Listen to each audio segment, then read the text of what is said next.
Chapter 603. Shangguan Dihui's Honesty. Extremely defensive. _3. Nyo Ermama continued. I heard the mother of your village's lucky charm likes to flirt with men. Xiaozhuang's mom. Xiaozhuang's dad is young and vigorous, and good-looking too. You better watch out. You mustn't let him be hooked away by some vixen from elsewhere. These words had a hint of instigation in them. If the person was gullible, they would be easily swayed. In fact, Nyo Ermama came specifically to stir things up. Recently, Enai Tsuehua had been getting close with Shangguan Dihui, which she could use to her advantage. Now, everyone was making money in Jinghua Village. Who wouldn't be jealous? If the villagers of Jinghua Village fell out with Enai Tsuehua, she would have to move out. At that time, they could step in and the lucky charm would become theirs. Nyo Ermama was the village chief's daughter-in-law. Her plotting was ingenious. Xiaozhuang's mom wasn't a fool either. She immediately retorted, Pa, Zhang Yinfeng, don't think that I don't know what you're thinking.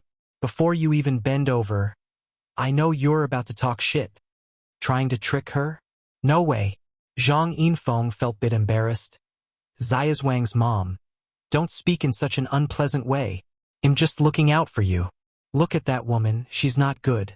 A widow yet flirty and not following women's rules. Zhang Yinfeng. Xiaozhuang's mom put down the scissors in her hand, walked up to Zhang Yinfeng, grabbed her wrist, and said angrily, Clarify your words today. Who's flirting around? Who's not following the women's rules? Enai Tsuehua was always kind and a nice person. Xiaozhuang's mom absolutely would not allow anyone to insult her like this. Zhang Yinfeng was taken aback by Xiaozhuang's mom's reaction and immediately became angry herself. What's wrong? Lu Chuanmiao, you dare to hit me. Enai Tsuehua is indeed flirting around. Not behaving like she should. That shameless fox. If I'm wrong, hit me. Go on, aim for the face. Zhang Yinfeng pointed at her own face. Lu Chuanmiao was known to be a calm person in Jinghua Village. Would she dare to hit her? What a joke. No sooner had she finished speaking than Zhang Yinfeng received a solid slap on the face. Zhang Yinfeng shrieked, Ah, you dare to hit me. Zhang Yinfeng was a shrew by nature. When she started cursing, she didn't hold back. The curse words that came out of her mouth were extremely harsh. She was now sitting on the ground, cursing and crying, insulting Lu Chuanmiao in every way possible. The commotion attracted many people working in the fields to come and watch the spectacle. Seeing so many people there, Zhang Yinfeng immediately started complaining. After all, she was the one who had been hit. Everyone criticized Lu Chuanmiao, saying it was inappropriate to hit someone. Some suggested Lu Chuanmiao should take Zhang Yinfeng to the health clinic and apologize to her. Among these people, there were both from Jinghua Village and the neighboring village. Seeing everyone siding with Zhang Yinfeng, Lu Chuanmiao lost her temper. You all want me to apologize to this woman. Why don't you ask me why I hit her? The village chief of Jinghua Village stepped forward and said, No matter what the reason, it's not acceptable to hit people. Comrade Zhang Yinfeng, rest assured, the people of Jinghua Village are reasonable. Hearing this, Zhang Yinfeng immediately perked up, pretending to be in pain on the floor, demanding that Lu Chuanmiao take responsibility. Pa, I am responsible for your mother. Lu Chuanmiao looked at the village chief. Chief, do you know what this woman said about Yang Yang's mom? She called Yang Yang's mom a fox, accusing her of flirting and not following women's rules. Upon hearing this, the village chief's expression changed instantly. The villagers around also changed their faces, standing behind Lu Chuanmiao one after another. She dared to insult Enai Tsuehua. Enai Tsuehua was their village's Lucky Charms mom. No wonder Lu Chuanmiao couldn't stand it. However, Zhang Yinfeng didn't realize she was in the wrong and continued to stir the pot. What? Can't call a fox a fox. She is indeed flirting, not obeying women's rules. All of you, be careful with your men. Don't let them be taken by that fox. Zhang Yinfeng was more and more excited. In the end, all sorts of harsh words came out of her mouth. Stinky woman. Say it again. It'll tear your mouth apart. The villagers who were originally helping Zhang Yinfeng suddenly rolled up their sleeves and charged forward, looking like they were about to beat her up. Zhang Yinfeng was taken aback, quickly stood up and hid behind the village chief. "Chief Li, look at these unruly people in your village. You have to stand up for me." Chapter 604. Shangguan Dihui's Honesty. Extremely defensive. _4. Village Chief Li abruptly pulled Zhang Yinfeng from behind him. Zhang Yinfeng staggered, almost falling down, and looked at Village Chief Li with disbelief. She was somewhat confused about why the village chief had suddenly changed his demeanor. Didn't he just promise to back her up with a righteous face? Village Chief Li looked down at Zhang Yinfeng and angrily said, "Comrade Zhang Yinfeng, would you care to explain? What do you mean by scheming and deviant behavior? What do you mean by not following woman's virtue? Comrade Nai Tsuehua is single now. As a single woman, she has every right to choose her own happiness. China has been liberated for decades. Do you still think we're living in the Qing dynasty where widows must live a life of chastity? If I recall correctly, your own younger sister just remarried a short while ago. So by your standards, she's a seductress, isn't she? If she's a seductress, what does that make you? A seductress sister? Comrade Zhang Yinfeng, do you know what you're doing is called? It's called slander. It carries legal consequences." When the village chief finished his speech, the rest of the villagers of Jinghua village echoed, "Exactly what era are we living in? Male and female equality, freedom of love has long been established. Zhang Yinfeng only knows how to criticize others. She does not even see her own sister. I remember that her sister was being flirtatious with several men even when her husband was still alive. She was even caught in bed by her mother-in-law." "Really? Are you serious?" "Absolutely." Listening to these words, Zhang Yinfeng's face turned red with embarrassment. She originally planned to disrupt the harmony within the village, but she ended up embarrassing herself. But Zhang Yinfeng is not the kind of person who would easily admit defeat. And Ai Tsuehua is indeed a seductress. Shameless. You all don't know a good person's heart. You will regret this one day. Zhang Yinfeng's behavior thoroughly angered the villagers of Jinghua village. The crowd rolled up their sleeves, appearing ready to punch Zhang Yinfeng. "Zhang Yinfeng, say it again if you dare. Whoever dares to cross Yang Yang's mother will have to cross me. Zhou Dalin, first. I think this woman deserves a good beating. Give her a good beating and she will behave. You are the seductress. Your whole family are seductresses. You embarrassing creature." Zhang Yinfeng was dumbfounded. She never expected that village chief Li and the villagers would back up Ai Tsuehua so forcefully. On the other hand, even though she has been bullied to this extent by the villagers of Jinghua village, her own villagers did not even dare to fart in protest. It's not that they didn't want to back Zhang Yinfeng up, but that Zhang Yinfeng was simply in the wrong. Who told Zhang Yinfeng to provoke those she should not have in Jinghua village? Wasn't she asking for it? Zhang Yinfeng backed off while sitting on the ground. Village Chief Li continued, "Zhang Yinfeng, let's put an end to this incident.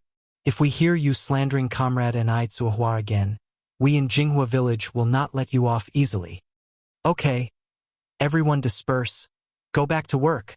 Zhang Yinfeng was pissed as hell. When has she ever lost an argument in their village? And this time, she lost so miserably. "That's it? Lu Chunmiao from your village slapped me, and you're just calling it quits? Do you think I'm that easy to bully?" Zhang Yinfeng rolled up her sleeves and stood up from the ground. The village chief glanced back at Zhang Yinfeng. "She slapped you? So what? You aren't satisfied? If you aren't, then swallow that dissatisfaction. I'm telling you, people from Jinghua village are not so easy to bully. If there's a next time, it ain't gonna be as simple as a slap. If something happens, we people of Jinghua village will bear it together." The villagers behind the village chief said, "Right, well, bear it together. If you dare, say it one more time." At this time, Zhang Yinfeng could only choose to back down. A wise man knows when to retreat. Why can't the villagers in her village be as united as those in Jinghua village? Why couldn't she be a resident of Jinghua village? Zhang Yinfeng walked away with her tail between her legs in disgrace. Meanwhile, Lu Chuanmiao walked amidst the crowd like a hero. Xia Wang's mom. That slap was so satisfying. What does Zhang Yinfeng think she is, that she can create discord like that? Zhang Yinfeng deserves to be beaten. The village chief walked in front and looked back. What happened today? Let's keep it to ourselves. As if nothing happened, so as not to stress Yang Yang's mother with unnecessary burdens. Village chief, what are you saying? Are we such ignorant people? Exactly. Yang Yang's mother finally found someone good to live with. We can't scare him away. Chapter 605. Shangguan Dihui's honesty. Extremely defensive. _5. The village chief said with relief, if you all think this way, then I am much more at ease. In the Anai family home, after Anai Yang came back from town, she took a spray can and began watering the plants in the courtyard of the new house. While filling the watering can, she revealed a slender and fair wrist. A translucent jade bracelet on her wrist shone brightly under the sun. Anai Tsuehua curiously asked, Yang Yang, when did you buy this bracelet? It's so beautiful. Anai Yang was taken aback for a moment. Then she said, I forgot to tell you. This bracelet was given to me by Grandma Lu. Anai Tsuehua seemed very surprised. This bracelet looks like it's worth a lot. How could you accept such a valuable gift from Grandma Lu? Grandma Lu is a lonely old woman living a difficult life. This bracelet might be the most valuable thing she has. Anai Yang explained the situation to Anai Tsuehua. After understanding the ins and outs of the matter, Anai Tsuehua nodded. Since this is a token of affection from Grandma Lu, then you should cherish it. Grandma Lu is alone, so we have to be kind to her in the future. Anai Tsuehua has never been one to take advantage of others. Now that the bracelet couldn't be removed, all she could do was to treat Grandma Lu even better. Yes, Mom, I understand. Anai Yang continued, Oh, Mom, I have something to do tonight. I might have to go out later. Anai Tsuehua looked a bit perplexed. Going out? It's almost 6 o'clock. Where are you going? To town. Anai Yang answered. Do you want me to accompany you? It's already very late. Anai Tsuehua seemed a bit worried. You don't have to. Anai Yang shook her head. I can manage on my own. All right then. Anai Tsuehua proceeded. Remember to come home early. Today is the 9th of the lunar month September. If Anai Yang remembers correctly, today is the day when the master's eldest apprentice had an accident. Although the master and his wife practice traditional Chinese medicine, they still have an willful son who is fond of the martial arts. Big Brother succumbed to his death while working as a bodyguard for a wealthy person, in a confrontation with a gangster. In Anai Yang's memory, these incidents were quite serious. 2 people died then, one being Big Brother and the other being his employer. In the dim night, Anai Yang was biking along the road. Stop the car.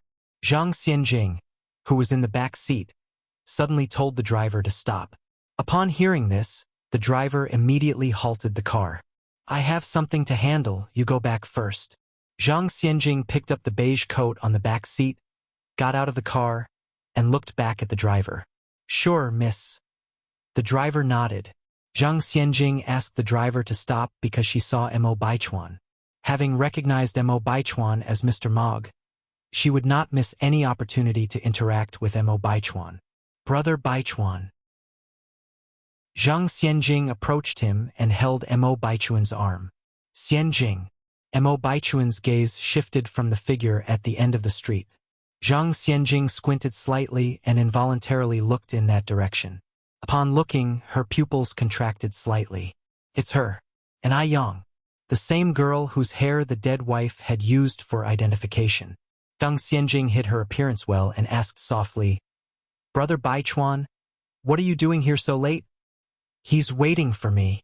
Just then, another woman's voice appeared in the air. When Zhang Xianjing looked up, she saw a confident woman with heavy makeup. Zhao Jingrong.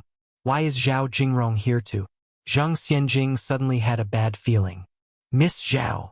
With a high-handed attitude, Zhao Jingrong pulled Zhang Xianjing's hand off Mo Baichuan's arm, put her own arm around Mo Baichuan's, and smiled a winner's smile.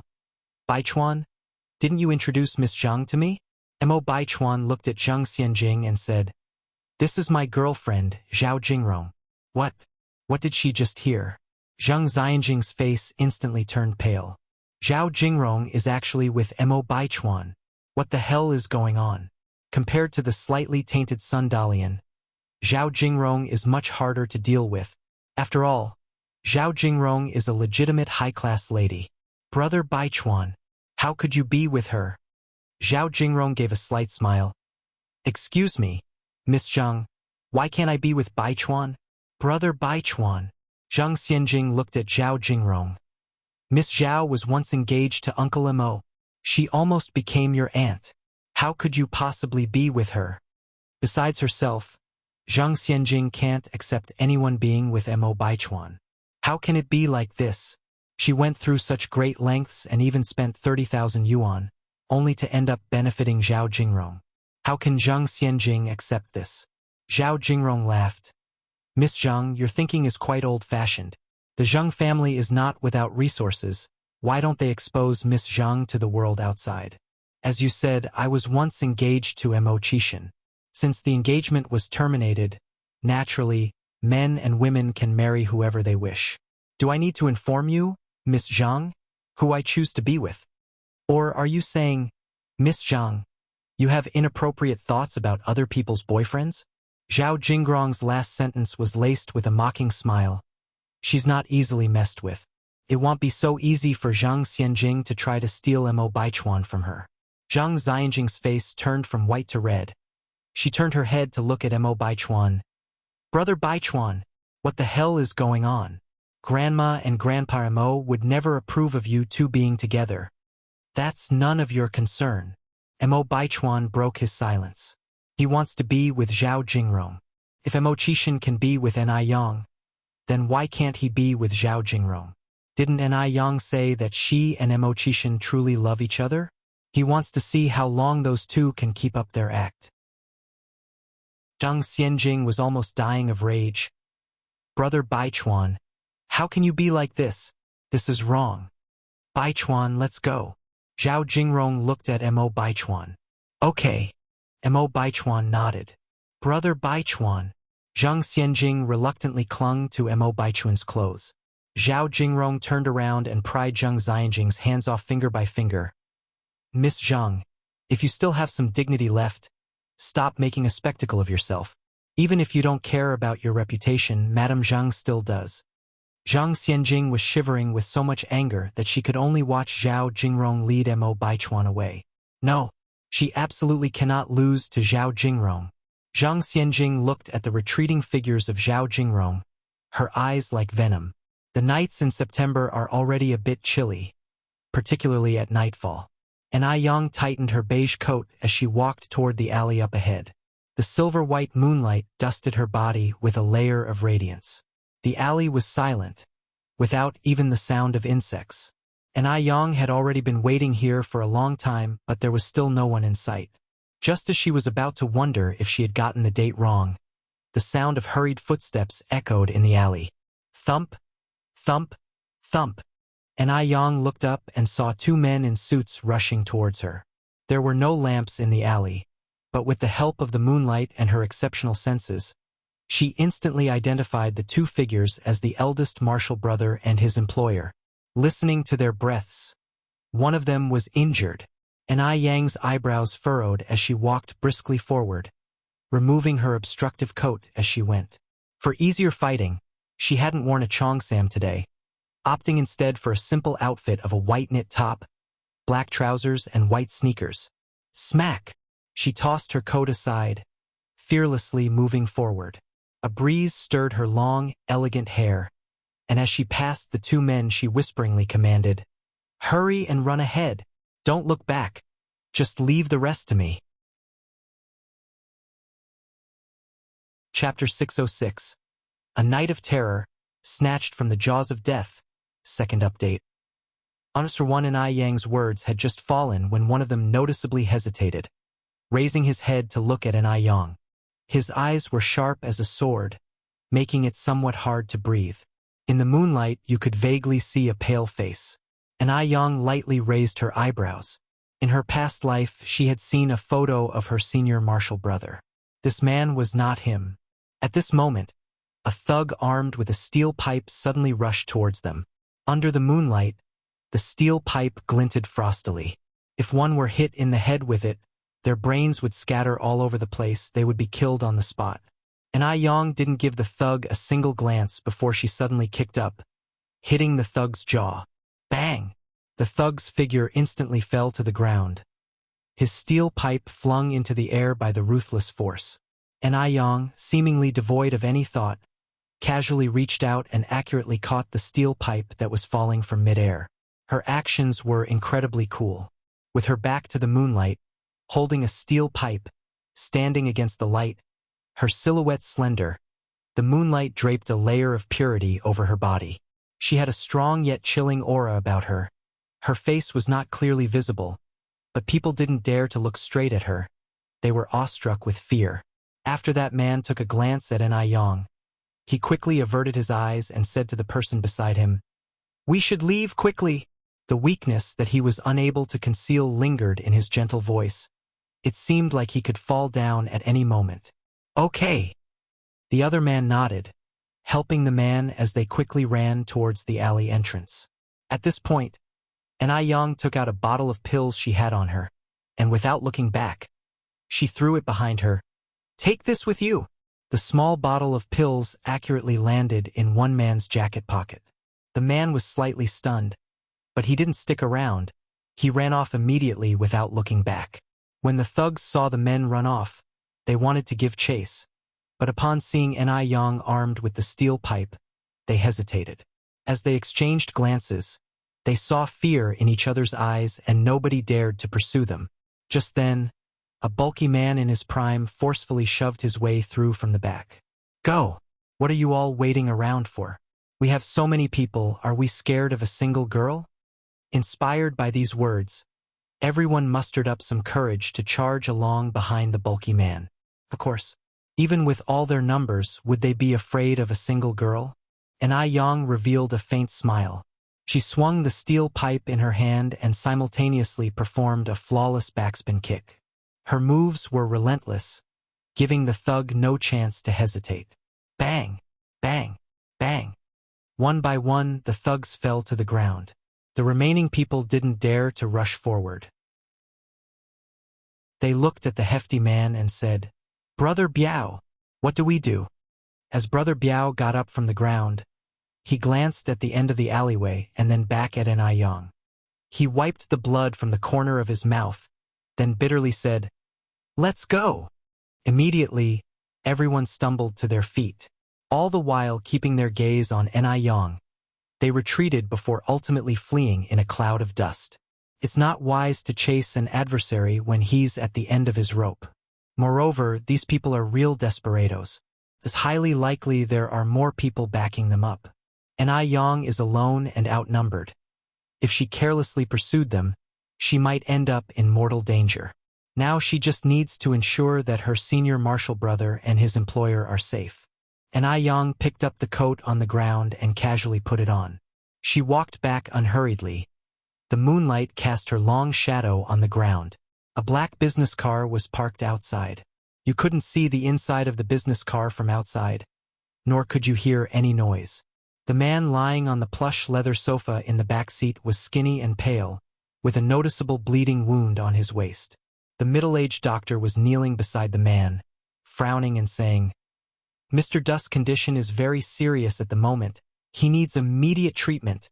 Hearing this, a tall man with a bronze complexion wiped the blood from the corner of his mouth and angrily yelled, "Well then, what are you standing around for? Save Mr. Du now." The driver in the front seat immediately started the engine, hurriedly heading towards the hospital. The doctor continued, "The hospital is 23 kilometers from here, and I'm not sure if Mr. Du can last that long." "Damn!"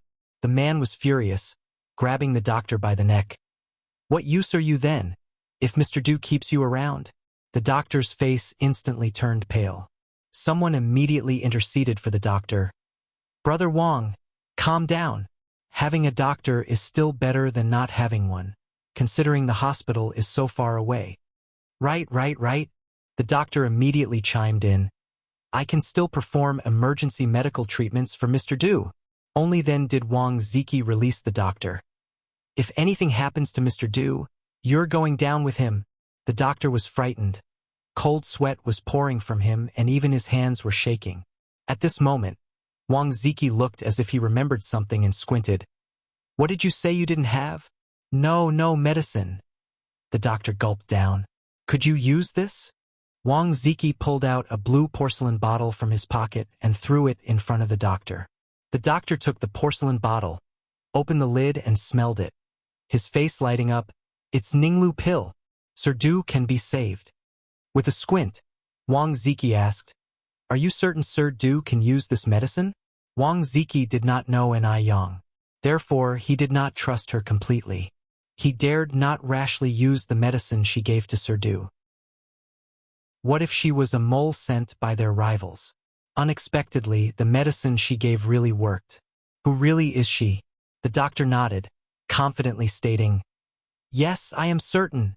Ninglu pills have cooling, detoxifying, and blood-stopping effects. Perfectly matches Sir Du's symptoms.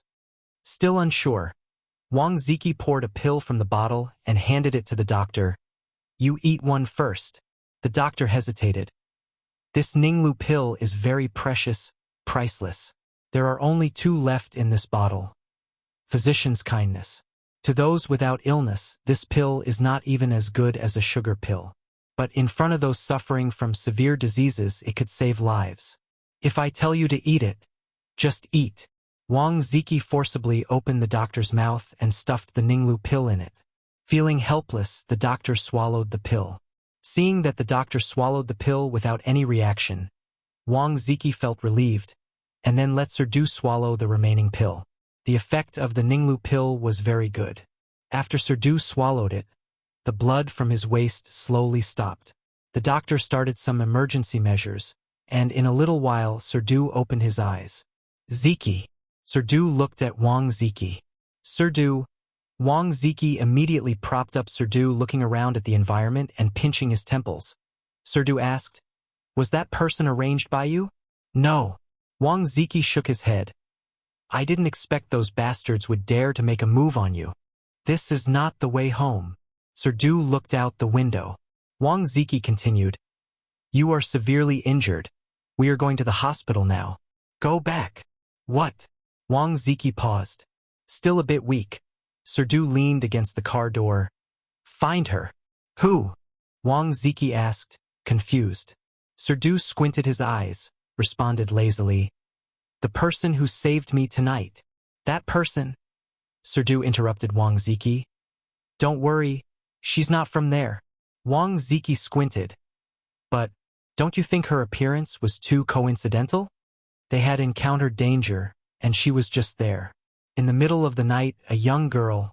How could she possibly be at such a place? It was clearly a well-prepared move. Her motives are not pure. I've met countless people in my life. She is indeed not simple, but she is not our enemy. After saying this, Sir Du looked towards the driver's seat. Xiaohu. Make a U-turn. Yes.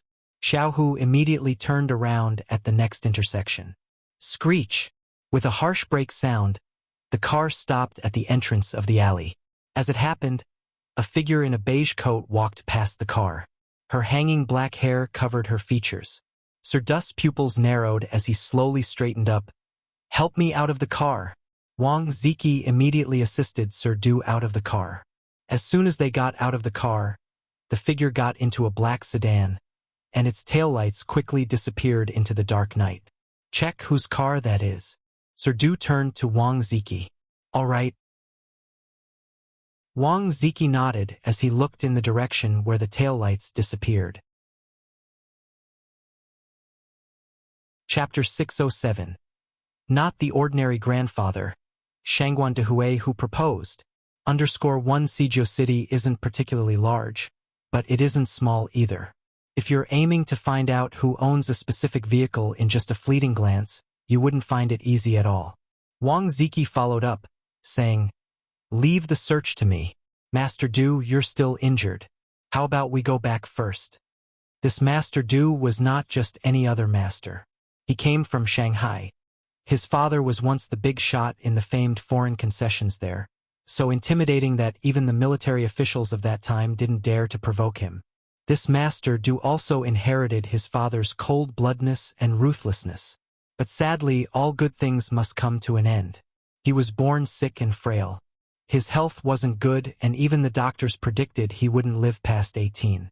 Against all odds, he survived past his 18th birthday and is now 30 years old. A wandering monk said that he must stay in Beijing for a year, and then he would be able to live a healthy life for the rest of his days. Unfortunately, he ran into this trouble soon after his arrival in Beijing. This night was inevitably going to be a sleepless one. By the time An Yang returned home, it was already past 2 in the morning, but the lights in the house were still on. As soon as she opened the courtyard door, An Tsuehua came out from inside. "Yang is back." An Yang was surprised. "Mom, why are you still awake?" An Tsuehua said with a smile. "I wasn't sleepy. I was just studying English. Parents' love is a boundless sea." She wasn't not sleepy. She was worried about An Yang. An Yang closed the courtyard door. "It's already past 2 o'clock. In the future, if I go out, you don't have to wait for me. I am an adult and can take care of myself." An Tsuehua nodded, then said, Yang, I've prepared the bath water for you. Go freshen up and sleep soon." "Okay," said An Yang. "Mom, you should go to bed soon too." An Tsuehua had not only prepared the bath water, but also rose petals and milk. Adding rose petals and milk to bathwater can make the skin delicate, smooth, and fairer. An Yang always pays great attention to her skincare routine, and that's why her skin is so great. Although it was late, An Yang still enjoyed a luxurious rose-infused milk bath. By the time she got into bed, it was already past 3 o'clock. Because she had stayed up late, she didn't wake up until after 10 o'clock the next morning. Yang. As soon as she finished eating, someone outside was calling her. An Yang ran to open the door, only to see that it was Li Ronghua. After breaking up with Zhou Wenhua, Li Ronghua became more independent and radiant. "Sister Ronghua, Yang, are you going into town later? I have the day off today and I want to go shopping in town. If you're going, we can go together. It's always nice for girls to have company, and An Yang just happened to live in Jinghua village." "Yes," An Yang nodded. "But I need to wash my hair first." "I'll wait for you."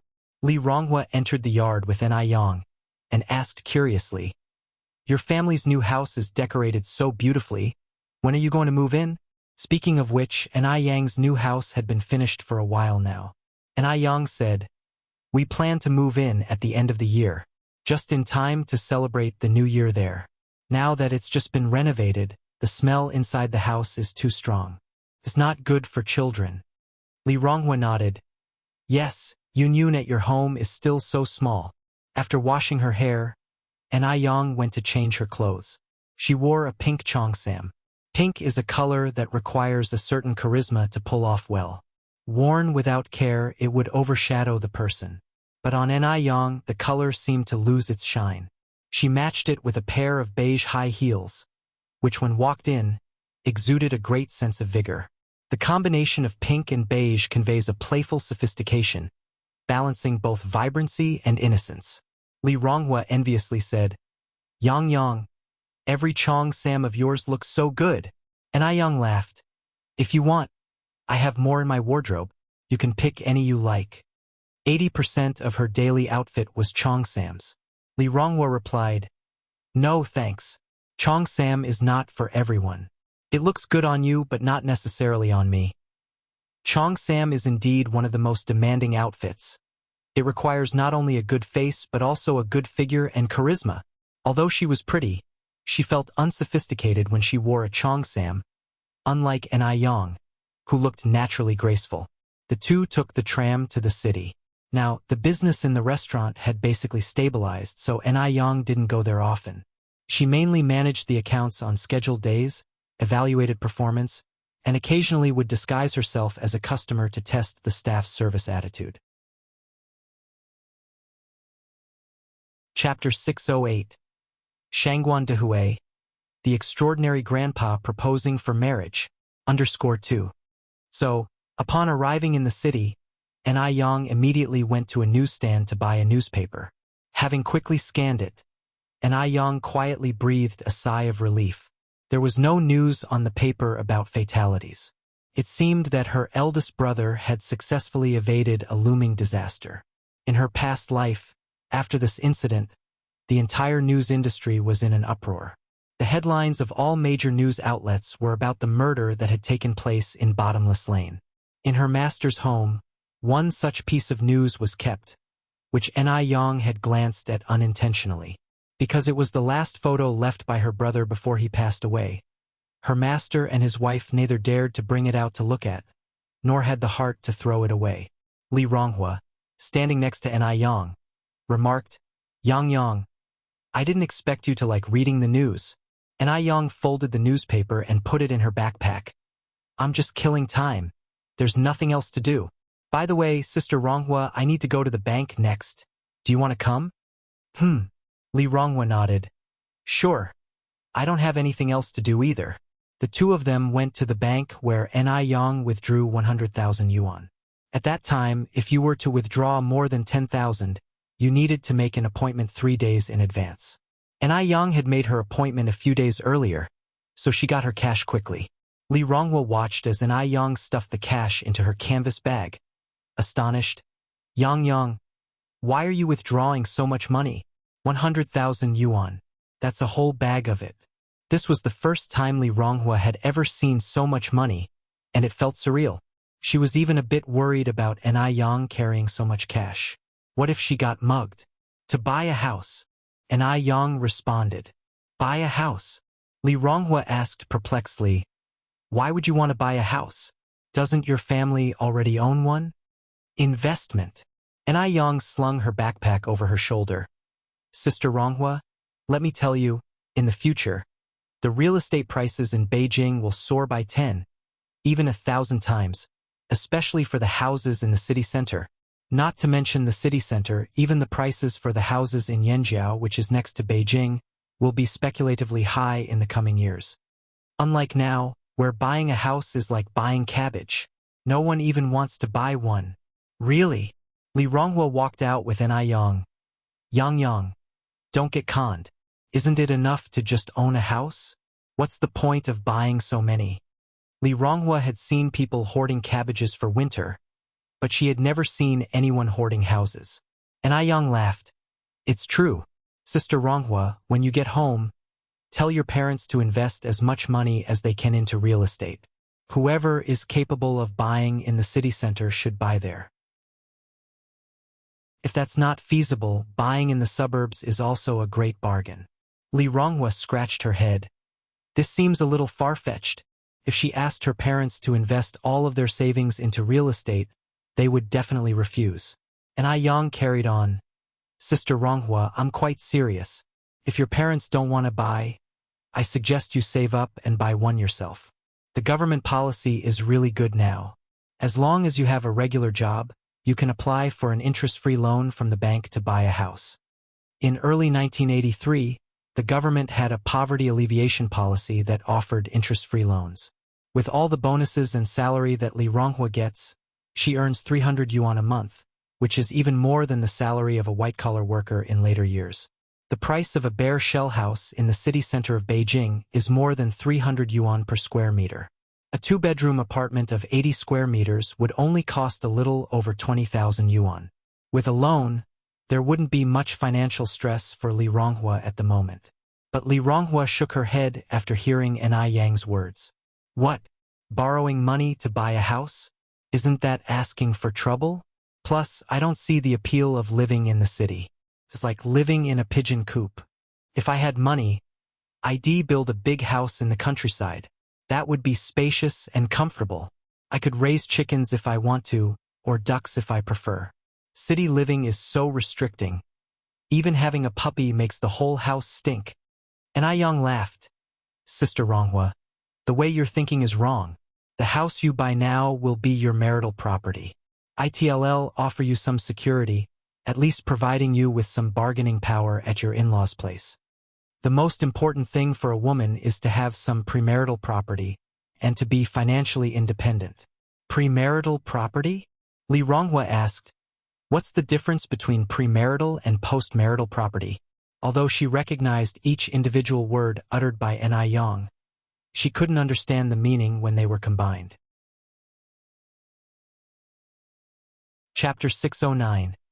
Not the usual grandpa, Shangguan Dehui who proposed. _3. Ni Yang said, the difference is significant. Premarital property is your individual property, while postmarital property is shared between you and your spouse.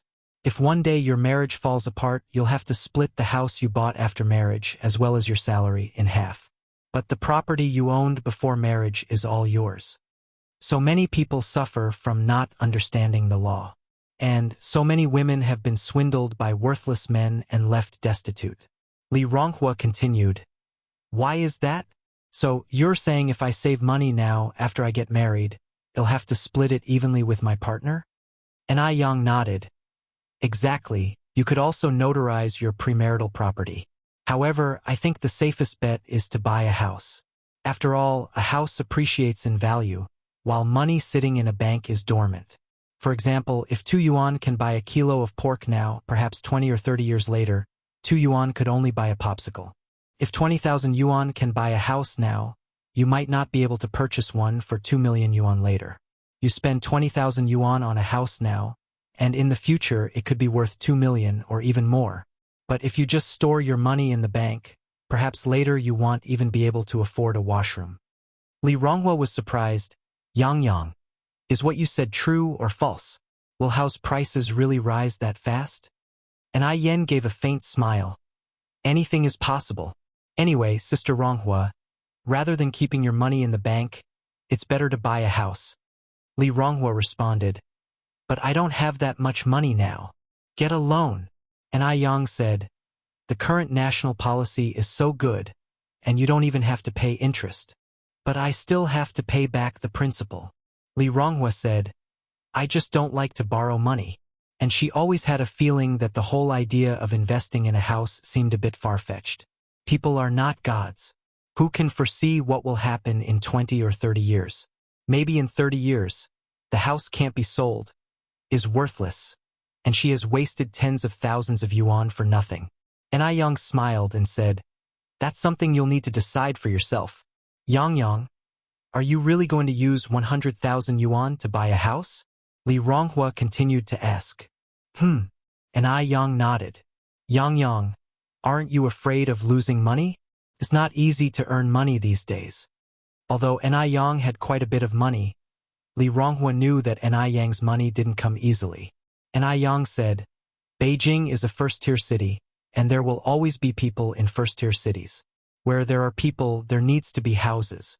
So, Sister Ronghua, rest assured, this investment is guaranteed to turn a profit. Li Ronghua nodded. As long as you've thought it through, Yang. Honestly, Ni Yang grabbed Li Ronghua's arm. Sister Ronghua, you should buy a place too. Li Ronghua shook her head. I better not. Seeing that Li Ronghua was adamant, Ni Yang stopped persuading her. She went to the sales office, bought 5 houses in one go, and then returned. Sister Ronghua, I've basically finished handling my business. Where would you like to go next? Ni Yang looked at Li Ronghua. Li Ronghua said, let's go and get something to eat. I'm kinda hungry. A new food street has just opened up on Yurdist Road. Okay. Ni Yang nodded. The two arrived at the food street. Just like food streets in later years, the stalls lined both sides of the street, and the food street was crowded with people, practically heel to heel. Ni Yang and Li Ronghua bought some stir-fried rice noodles and grilled meat skewers, found a spot and sat down to eat. Wang Meiying, along with Zhou Xiuzhen and Daqiangzi's mother, were also on the snack street. Today was a day off and the factory was closed. Wang Meiying caught sight of Li Ronghua eating and couldn't believe her eyes. How dare she, Li Ronghua, to secretly eat out behind Zhou Wenhua's back? By this point, Li Ronghua hadn't been to the Zhou family for nearly 2 months and hadn't given any money to Zhou Wenhua. Last week, when Zhou Wenhua needed 2 yuan to buy study materials, she had to provide it. When she asked her to give Zhou Wenhua 1,000 yuan, she refused. This Li Ronghua, was she still considering marrying into the Zhou family or not? Wang Meiying hardened her face, putting on the demeanor a mother-in-law should have. Xiuzhen, call Li Ronghua over. Since Daqiangzi's mother was there, she could see how she would reprimand Li Ronghua.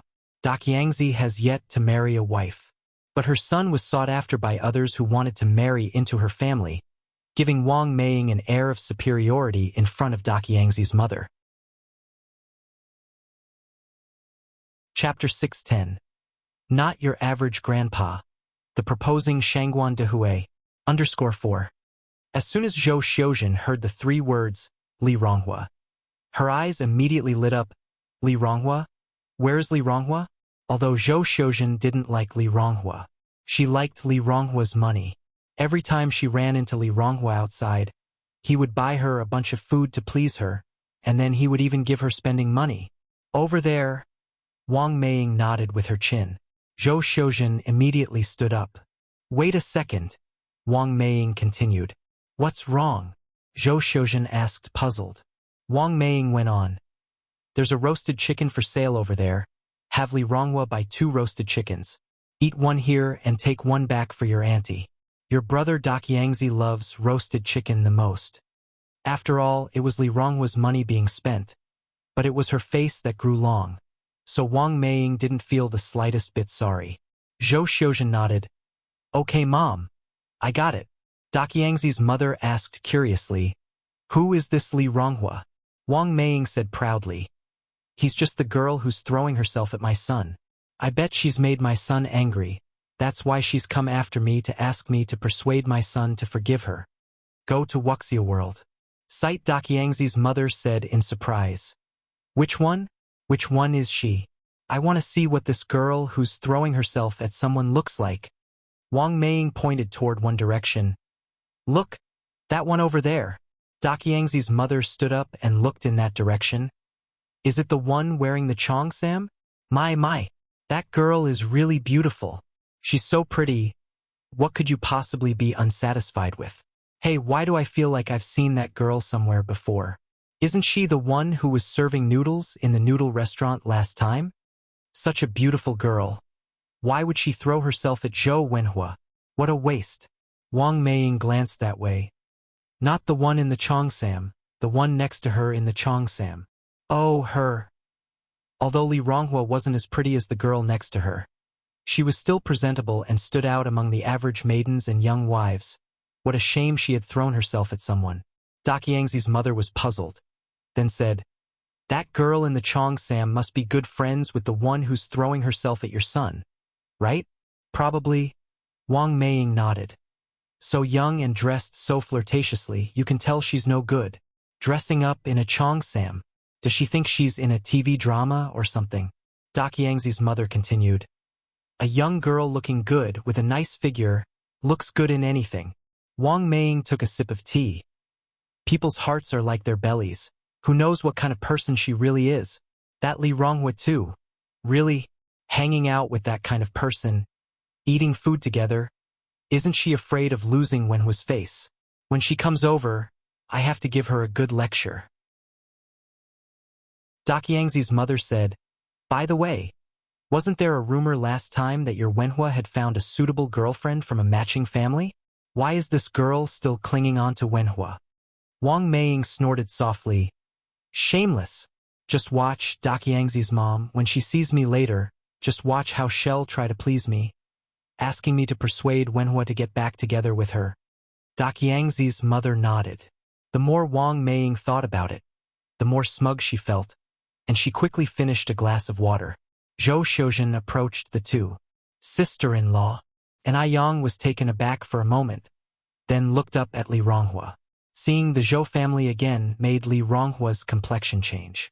Before she could speak, Zhou Xiuzhen reached for the roasted chicken leg on the plate. Li Ronghua was so stingy, hiding here, eating roasted chicken legs all by herself. Was she not afraid of offending her future sister-in-law?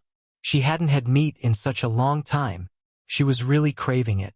Luckily, she ran into Li Ronghua here. Just as Zhou Ziashan's hand was reaching for the roasted chicken leg, it was picked up by Li Ronghua, leaving Zhou Xiuzhen grabbing at nothing. She looked at Li Ronghua, puzzled. "Sister-in-law, what are you doing?" Li Ronghua said calmly, "I'm not your sister-in-law. I've already broken up with Zhou Wenhua. If you want to eat a roasted chicken leg, let Su Ziqin buy it for you." Zhou Xiuzhen felt as if she had heard the biggest joke. Break up? Li Ronghua would break up with Zhou Wenhua? How could that be possible? Who didn't know how much Li Ronghua loved Zhou Wenhua, to the point of death and life? Li Ronghua, what kind of fit are you throwing? Zhou Xiuzhen couldn't even bother to pretend. Was it my brother who dumped you, and you're angry about it? Don't worry, as long as you have me, your future sister-in-law here, I will definitely persuade my brother to change his mind. Although you're uneducated, not as pretty as Zijin, and from a less distinguished family than Zijin. But after all, you've been with my brother for so many years, if not for contributions then for the hard work. Rest assured, I will definitely speak well of you to my brother and persuade him not to dump you. Now, hand over the roasted chicken leg. I want to eat it. Oh, and I'm out of money. Give me some spending money. Chapter 611. Not your typical grandpa. The proposing Shangguan Dehui.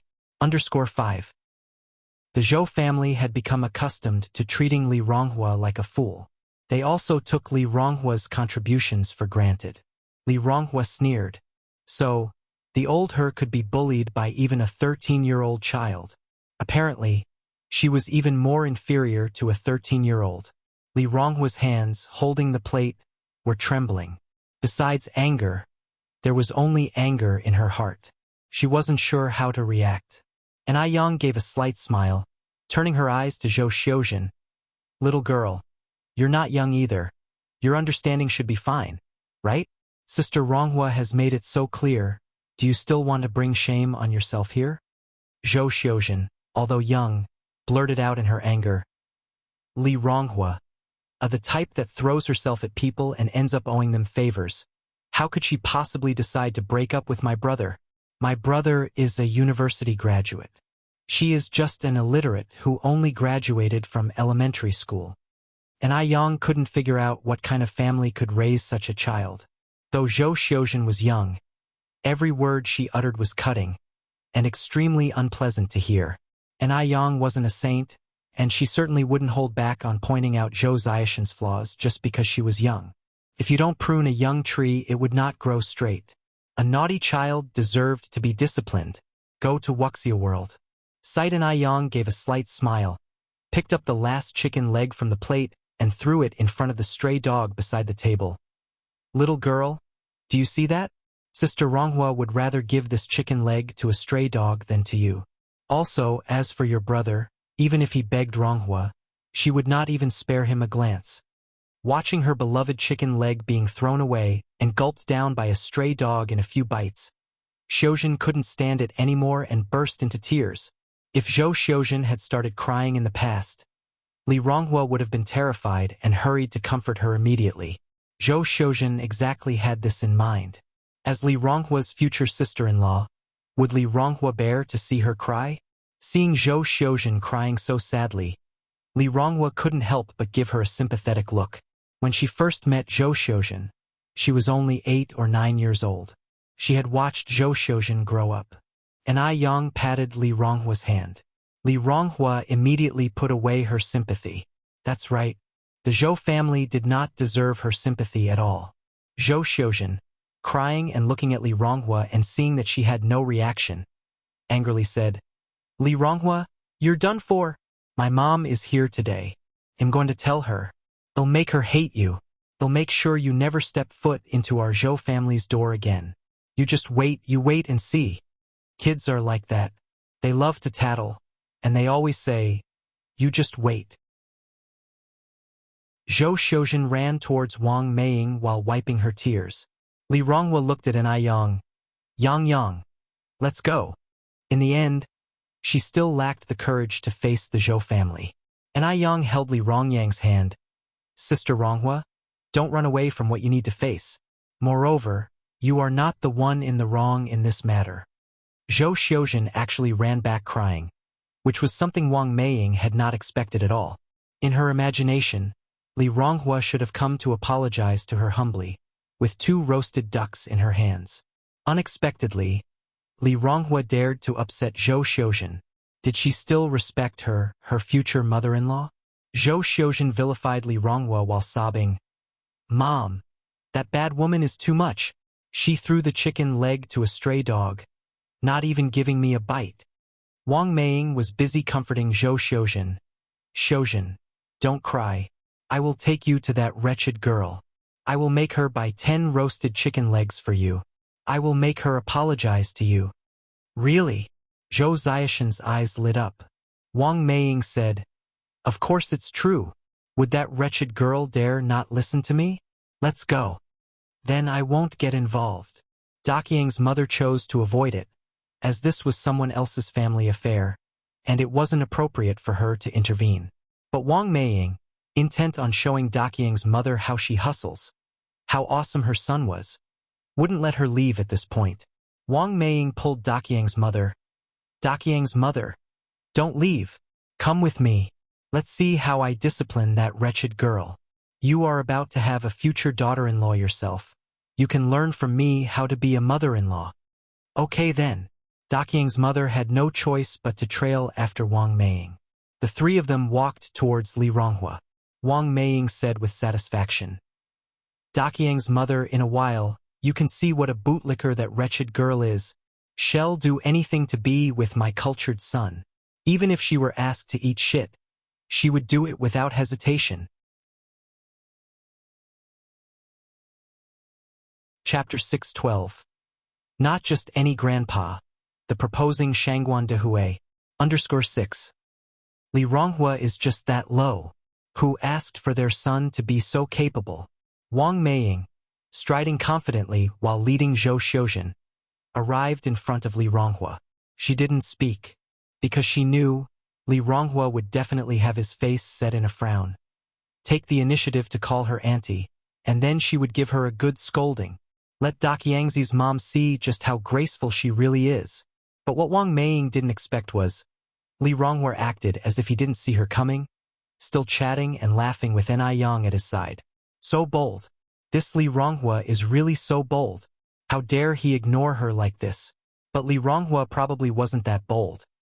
Maybe he just didn't see her coming. Wang Meiying straightened her back and coughed loudly. Now Li Ronghua should have heard.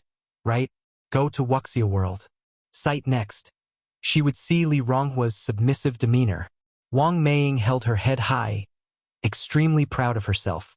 After waiting a little while, Daqiangzi's mom was starting to feel a bit awkward, but Li Ronghua still had no reaction. Daqiangzi's mom glanced at Wang Meiying, her eyes extremely complex, making Wang Meiying's face feel a little difficult to sustain. What exactly is going on with Li Ronghua today? Wang Meiying didn't wait any longer and spoke up directly. Li Ronghua, what's with you? Didn't you see Xiuzhen and I coming? Sitting there like a statue. And what's this about not giving Xiuzhen chicken legs to eat? You better hurry up and apologize to Xiuzhen, and then go buy 10 chicken legs for her. Wang Meiying spoke righteously as if Li Ronghua owed her something. Only then did Li Ronghua stop talking, turning his head to look at Wang Meiying. Lady, do you have any manners at all? Am I familiar with you? You're shouting here like no one else is around. At your age, I would expect better. How can you act so uneducated? Also, the chicken legs I bought, if I want to feed them to a dog, I'll feed them to a dog. Why should I feed them to someone who's worse than a dog? Wang Meiying was dumbfounded. She never expected Li Ronghua to talk to her like this. Is this an illusion?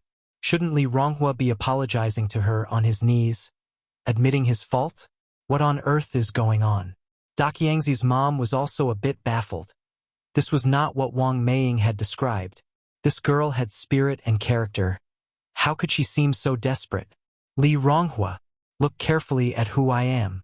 How dare you speak to me like that? Do you still want to be with my son or not? Wang Meiying brought out her last trump card, knowing Li Ronghua couldn't live without Zhou Wenhua. When it comes to Zhou Wenhua, Li Ronghua would do anything shameless. Your son, Li Ronghua scoffed. That freeloader of a son you have, even if he throws himself at me, I wouldn't want him. Since I've bumped into you today, please go back and pass the message to your son. Tell him to repay the money as soon as possible. Save me the trouble of finding him at his school and sparing him some embarrassment. At the last sentence, Li Ronghua glanced nervously at An Yang. He saw An Yang giving him an encouraging look.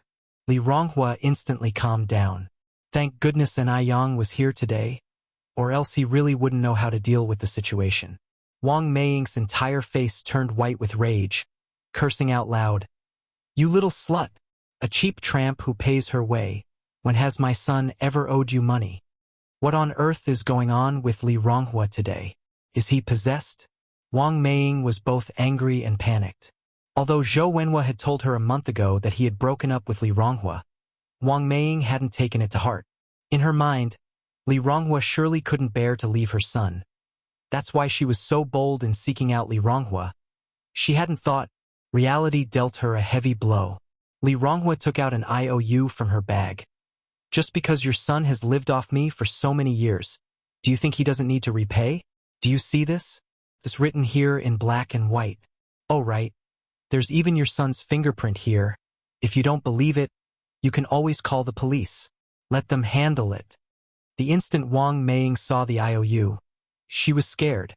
She was truly scared this time. Of course, she knew Zhou Wenhua had been mooching off Li Ronghua all these years. But she didn't know that Zhou Wenhua had actually written an IOU. When was this IOU written? 1,000 yuan. How could her family repay this? With this thought, Wang Meiying's face stiffened as she sarcastically looked at Li Ronghua. Ronghua, we're all family here. What's all this talk about repaying debts? So impersonal. Did you upset Wenhua again? Don't worry. As long as Auntie's here, Wenhua won't dare get mad at you. You're the daughter-in-law I've agreed on in my heart. Come on, give the IOU back to Auntie. I'll keep it safe for you. Chapter 613. Not the common grandpa, Shangguan Dehui who proposed. _7 Wang Meiying's face changed as quickly as turning a page in a book. She gave off completely different vibes at the start and at the end. This time, Li Ronghua wouldn't be fooled again. Hell no! Who said we're a family? Go back and tell your son. If he doesn't pay back the money, the whole school will know he is a freeloader. Daqiang's mom's face looked particularly interesting. She had thought that Zhou Wenhua was a capable man, that he could even attract young girls to take care of his expenses. Turned out he's just a scam artist. A college student at that. So embarrassing. Daqiang's mom glances at Wang Meiying. Wenhua's mom, I have something else to attend to, so I'll take my leave and go back first. The surrounding crowd looked interestingly at Wang Meiying while chattering about her. A freeloading man. What a disturbing reputation. Wang Meiying is a face-conscious person, and under this circumstance, all her face was lost. She immediately grabbed onto Zhou Xiuzhen and made their way through the crowd to leave. Go to Wuxia World. Sight looking just like a lost dog. Zhou Xiuzhen was still insisting on having roasted chicken legs and had no intention of leaving. Mom, you lied to me. Didn't you say that Li Ronghua would buy me 10 roasted chicken legs? She still didn't understand what was going on. How could Li Ronghua turn hostile just like that? Eat, eat, eat. All you know is to eat. Will eating lead you to death? You lazy bum. Wang Meiying slapped Zhou Xiuzhen right across the face. Stunned by the slap, Zhou Xiuzhen covered her face. She didn't even dare to cry out loud and quietly followed behind Wang Meiying. How upset Wang Meiying felt. She didn't gain the upper hand, became a laughingstock in front of Daqiang's mom, and ended up with a debt of 1,000 yuan. When did Li Ronghua, the fool, become so smart? How capable her son is. Just wait for it. Li Ronghua will have regrets one day. Wang Meiying consoled herself inwardly. After Wang Meiying and Zhou Xiuzhen left, Li Ronghua turned to look at Yang. Yang, thanks. "I'm really grateful for your help today." The words she used to confront Wang Meiying were taught by Nin. If she had to face Wang Meiying and Zhou Xiuzhen alone, she wouldn't know where to start or what to say. Nin smiled and said, "It's okay. Sister Ronghua, you performed really well today. If you run into them in the future, that's the way to confront them. There's no need to be polite with such people." Li Ronghua nodded. After they finished their meal, they prepared to head back. As they were on their way to the station, a luxurious car came to a stop beside them. The car window was rolled down slowly, revealing a handsome face. It was Wu Daming, sister-in-law. Wu Daming. Nin looked at him with surprise. "Didn't your friend mention you were out of town? How come you're back so soon?" Wu Daming responded, "I just got back today. By the way, sister-in-law, where are you and this older sister heading to? I can give you a ride." Nin politely declined with a smile. "It's okay. We're just going to take the tram back." Wu Daming, "Anyway, I'm free. If my elder brother finds out that I saw you but let you return by tram, he'll definitely break my legs." Nin gave a slight smile. "Rest assured, I promise not to tell him. Sister-in-law, just get in. I've got nothing to do today anyway." Wu Daming hopped out of the car and opened the door for Nin. Since Wu Daming had already spoken up to this point, if Nin were to reject his offer further, it would seem like she was being pretentious. Nin and Li Ronghua took a seat in the back. Seeing a bit of dust on the dashboard, Wu Daming turned his head towards Li Ronghua. "Could you pass me the duster from the back seat?" Li Ronghua reached out, grabbed the duster, and handed it to Wu Daming. "Here you go, Grandpa." "What?" Wu Daming was taken aback and asked, "What did you call me?" "Grandpa. He's in his prime. How can he be a grandpa so soon?" "Grandpa, you called me older sister, so why can't I call you Grandpa?" Li Ronghua looked at Wu Daming. Wu Daming pointed at himself, was so excited that he lost his words. Am I that old? He was still unmarried this year. "Am I that old?" Li Ronghua glared at him. "You actually had the nerve to call me older sister." Wu Daming seemed all right with his decent appearance, and he was so bad at talking. "I'm 23 this year." Wu Daming declared his age. Li Ronghua was almost pissed off. A man who was merely a year older than her was calling her older sister. Seeing that the argument was about to escalate, Nin smiled and said, "Daming, Sister Ronghua is 22 this year." Wu Daming shrugged. "She looks too mature for her age." Nin. Now she finally knew why Wu Daming, despite being mature, still couldn't find a girlfriend. This wasn't just some straight talker. This was a straight talker with a drill. Li Ronghua leaned back on the seat, turned her head, and ignored Wu Daming. Wu Daming involuntarily rubbed his head. This woman is really weird, and she's mad now. Whoever marries her will have rotten luck for 100 generations. He knew he shouldn't have saved her that night. As the car sped along the highway, after a while, Wu Daming, as if remembering something, blurted out, "All right, sister-in-law, thanks for the birthday gift." When he received the birthday gift from Nin, Wu Daming was astounded. He never thought that Nin would remember his birthday after he had casually mentioned it that day, let alone buying him the Nikon FM2 camera that he had always wanted. Sister-in-law is indeed his true sister-in-law. Nin laughed and said, "You're welcome. By the way, do you know Brother Mo's birthday?" "Of course." Wu Daming continued, "My elder brother's birthday is on November 14th of the lunar calendar. Are you preparing a gift for him?" Nin nodded. "Promise me to keep it a secret." Wu Daming nodded hastily. I understand it all. How romantic." In this era, romantic was a popular term. It means to be romantic. At the same time, in a cafe in Beijing, sitting across from Shangguan Dehui were Ni Tsuehua and little Ni Yun. Shangguan Dehui had initially assumed that he would face communication barriers with Ni Tsuehua, considering she had grown up in a village and had never gone to school. But to his surprise, Ni Tsuehua was just as knowledgeable as he was. There was no communication barrier between them at all. Dia. Shangguan Dehui held the prepared red velvet box in his hand hesitatingly and finally broke the silence. What is it? And Ai Tsuehua looked up at Shangguan Dehui. Shangguan Dehui felt his palms were getting sweaty, and the prepared words slipped from his mind. His breathing started growing dense. Dia. And Ai Tsuehua put down her cup and laughed. What's up?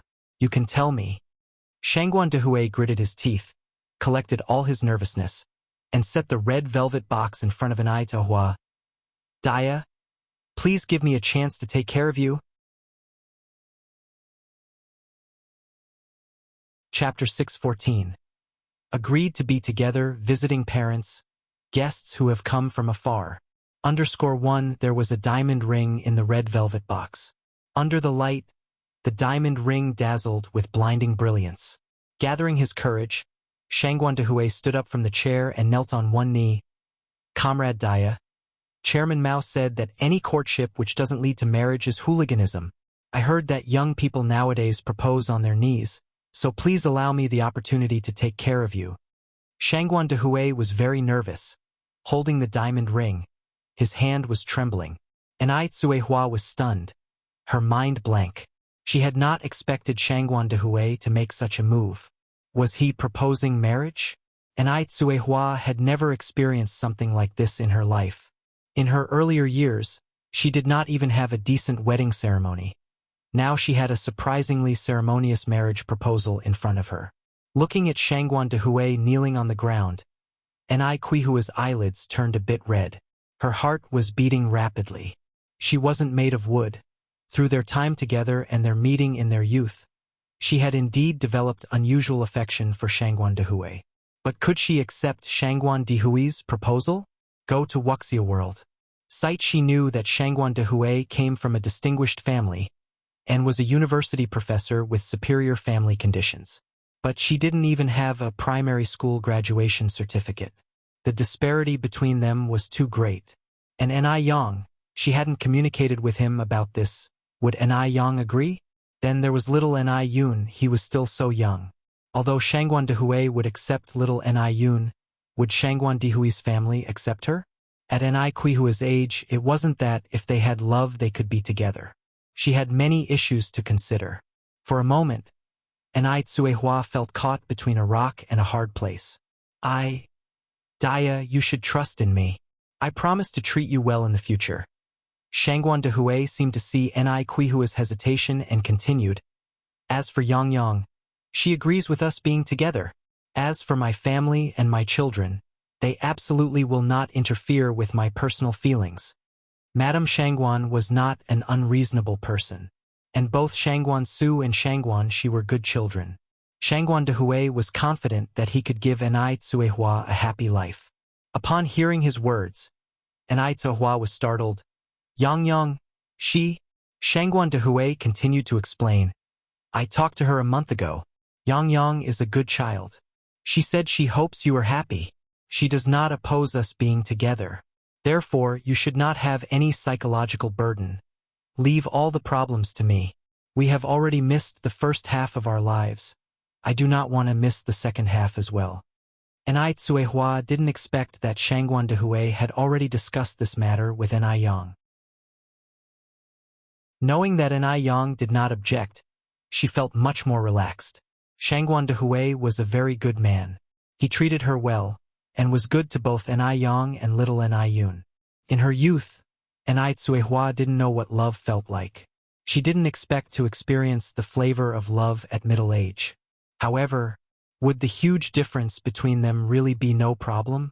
Ai Tsuehua looked at Shangguan Dehui, her hands tightly clasped together, and began speaking seriously. Comrade Shangguan Dehui, do you know my personal situation? Shangguan Dehui didn't react for a moment. Ai Tsuehua continued. I was born in the countryside. I have no education. I haven't even stepped half a foot into a school. A year ago, I couldn't even recognize half a word. Regarding her past, Ai Tsuehua didn't want to hide anything. If it was black, it was black. If it was white, it was white. I know all of it. Shangguan Dehui continued. Dia, during this time together, I haven't felt that there are any language barriers between us. You are a very excellent person. If you were to ask me, it's me who isn't worthy of you. I hope you'll seriously consider our feelings. In life, you only get one shot. If we miss this chance, I fear we may only see each other in the next life. He was not the cowherd, and Ai Tsuehua was not the weaver girl. Their relationship didn't span across the Milky Way, and there were no heavenly laws or the Queen Mother impeding them. With peace and stability in this age, lovers should consummate their love. And Ai Tsuehua bit her lip. She was hesitating. She was scared. At this moment, a small white hand reached out and picked up the diamond ring from the velvet box. Mommy, wear it. Enai Yang had previously bought a gold ring for Enai Tsuehua, and little Enai Yun often held it to help Enai Tsuehua wear it, even playing with it as a toy, so she was familiar with rings.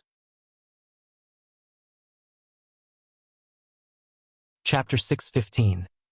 Agreed to be together, visit parents, guests from afar. _2. Enai Tsuehua didn't expect little Enai Yun to suddenly pick up the ring, let alone that ring was accurately put on her finger. Seeing the ring on Enai Kuihua's hand, little Enai Yun started to laugh happily. Pretty! Mom, pretty! The happy ones were not only little Enai Yun, but also Shangguan Dehui. He lifted his head and looked at Enai Tsuehua seriously. Comrade Daya, consider this as your agreement. Enai Kuihua's face turned red for a moment. You should get up first. The restaurant. Enai Tsuehua was about to say that there were many people in the restaurant and it would bother them. But when she looked up, to her surprise, the restaurant was completely empty. Except for their table, there were no other guests. Enai Tsuehua was not aware that Shangguan Dehui had booked the entire restaurant for the successful proposal. Shangguan Dehui was overjoyed. He couldn't restrain his inner wild cells and lifted Enai Tsuehua up. Daya, tell me, I am not dreaming. Enai Tsuehua exclaimed. Quickly put me down. Unlike Shangguan Dehui, Enai Tsuehua was always a very conservative person. Even though she had previous experiences in M country, when she was the subject of the situation, she still felt a little embarrassed. Although Beijing was very open at this time and many young couples holding hands could be seen on the street, hugging like this was still quite rare. Fearing to scare her again, Shangguan Dehui let go of her. Comrade Daya, thank you for giving me this opportunity. Enai Tsuehua slipped off the ring. I can't accept this ring for now. It's too valuable. Go to Wuxia world. Site in the countryside. Only when engaged would such a valuable gift be given. She and Shangguan Dehui hadn't met their parents yet. Accepting such a valuable thing from him made Enai Tsuehua a little uneasy. Shangguan Dehui said, keep it. The diamond ring is a promise, a testament, a commemoration, and a witness to our feelings. It's too valuable.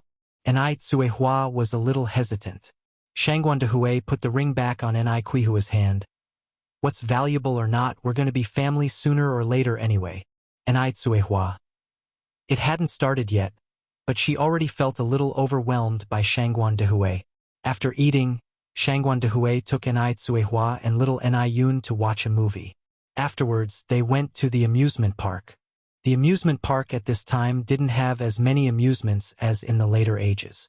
There were only some simple facilities inside, such as slides, seesaws, carousels, etc.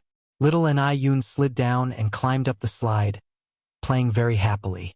Enai Tsuehua stood outside the barrier. Yun, be careful. There were many people around, but her hand was quietly held by someone. Enai Tsuehua was initially startled, and then she turned her head to see Shangguan Dehui's face. The three of them played outside until after 5 in the evening when Shangguan Dehui drove Enai Tsuehua home. When Shangguan Dehui returned to the Shangguan family, it was already after 7 in the evening. When he returned, the old lady Shangguan was still sitting in the dining room waiting for him to have dinner. Mom, you don't have to wait for me to come back for dinner in the future. Shangguan Dehui sat down in a good mood. Old lady Shangguan laughed. It's okay. Anyway, Mom doesn't have anything to do when she's alone at home. Shangguan Shi and Shangguan Su had their own jobs, and they seldom came home. Even Shangguan Dehui lived in the school most of the time and only came home on weekends. Today happened to be Saturday, so the old lady Shangguan was waiting for Shangguan Dehui to have dinner together. Old lady Shangguan looked at Shangguan Dehui. Dehui, what about the thing you told me last time? What happened now? Shangguan Dehui naturally knew what the old lady Shangguan was referring to, nodded and said, we have confirmed our relationship now. Old lady Shangguan was surprised. Really? Shangguan Dehui nodded. Old lady Shangguan continued. Where's the girl from? What's her name? What's the situation now? Shangguan Dehui said, Mom, you know her too. I do. Old lady Shangguan was stunned. Shangguan Dehui nodded. Old lady Shangguan's face suddenly turned cold. Is it Lin Fong? It's not her. Shangguan Dehui shook his head. Then who could it be? Shangguan Dehui had kept himself clean for years. He never had much contact with any woman. Old lady Shangguan really couldn't guess who it could be. Who is it? Don't keep your mother in suspense.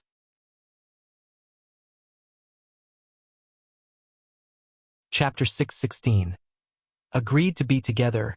Meet the parents. Guests from afar. _3. It's Daya, Shangguan Dehui answered.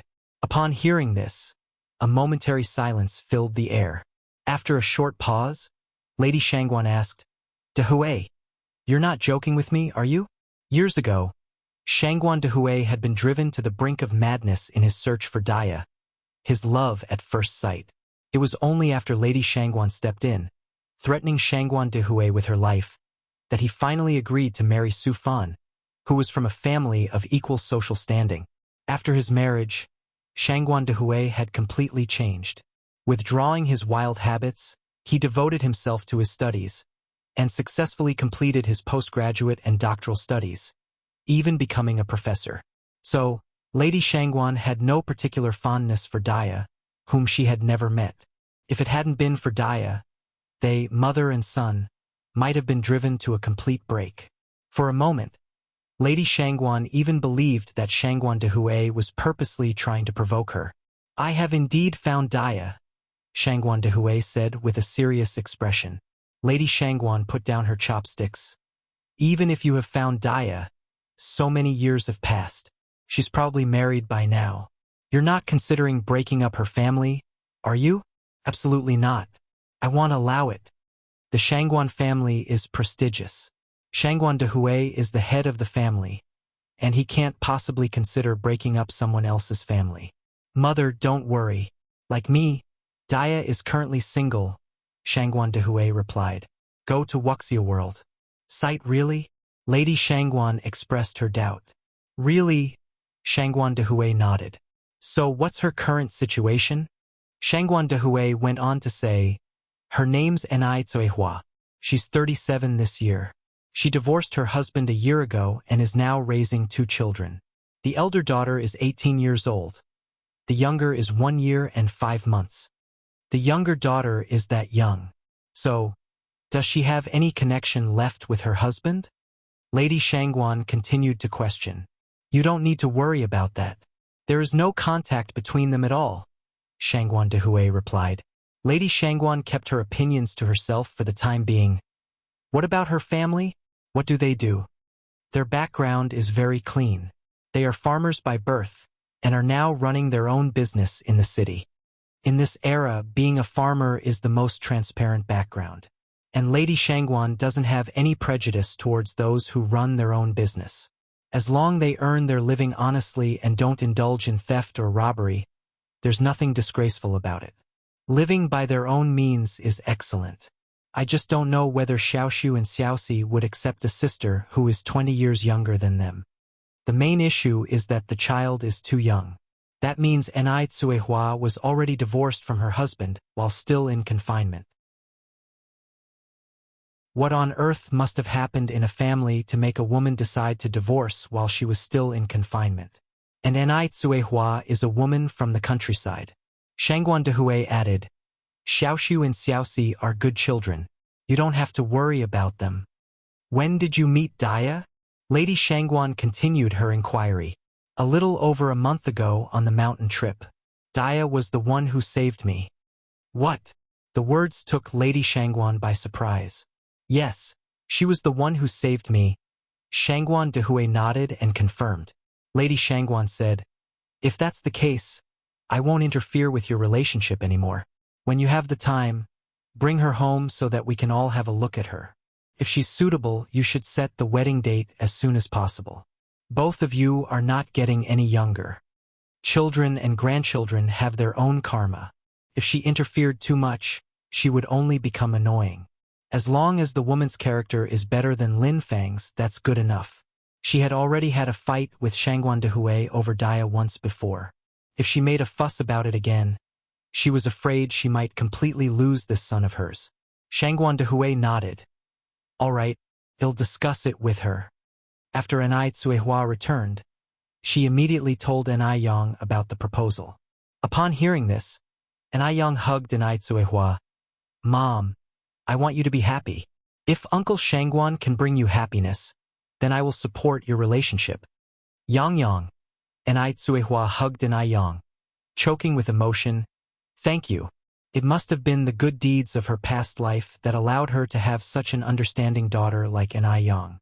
At dinner, Enai Chengui, who was sitting beside Enai Tsuehua, was the first to notice the diamond ring on her hand.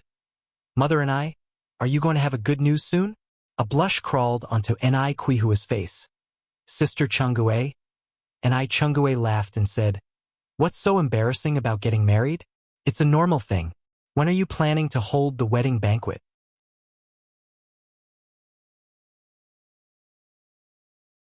Chapter 617. Agreed to be together. Visiting parents. Guests who have come from afar. _4. At this, Enai Tsuehua became even more embarrassed. Enai Chengui then said, Yang Yang's mom, honestly, you and Shangguan Dehui are perfect for each other. I've known for a long time that you two would get together one day. Perhaps it was truly fate. The first time she saw Shangguan Dehui, she felt he and Enai Tsuehua inexplicably matched very well.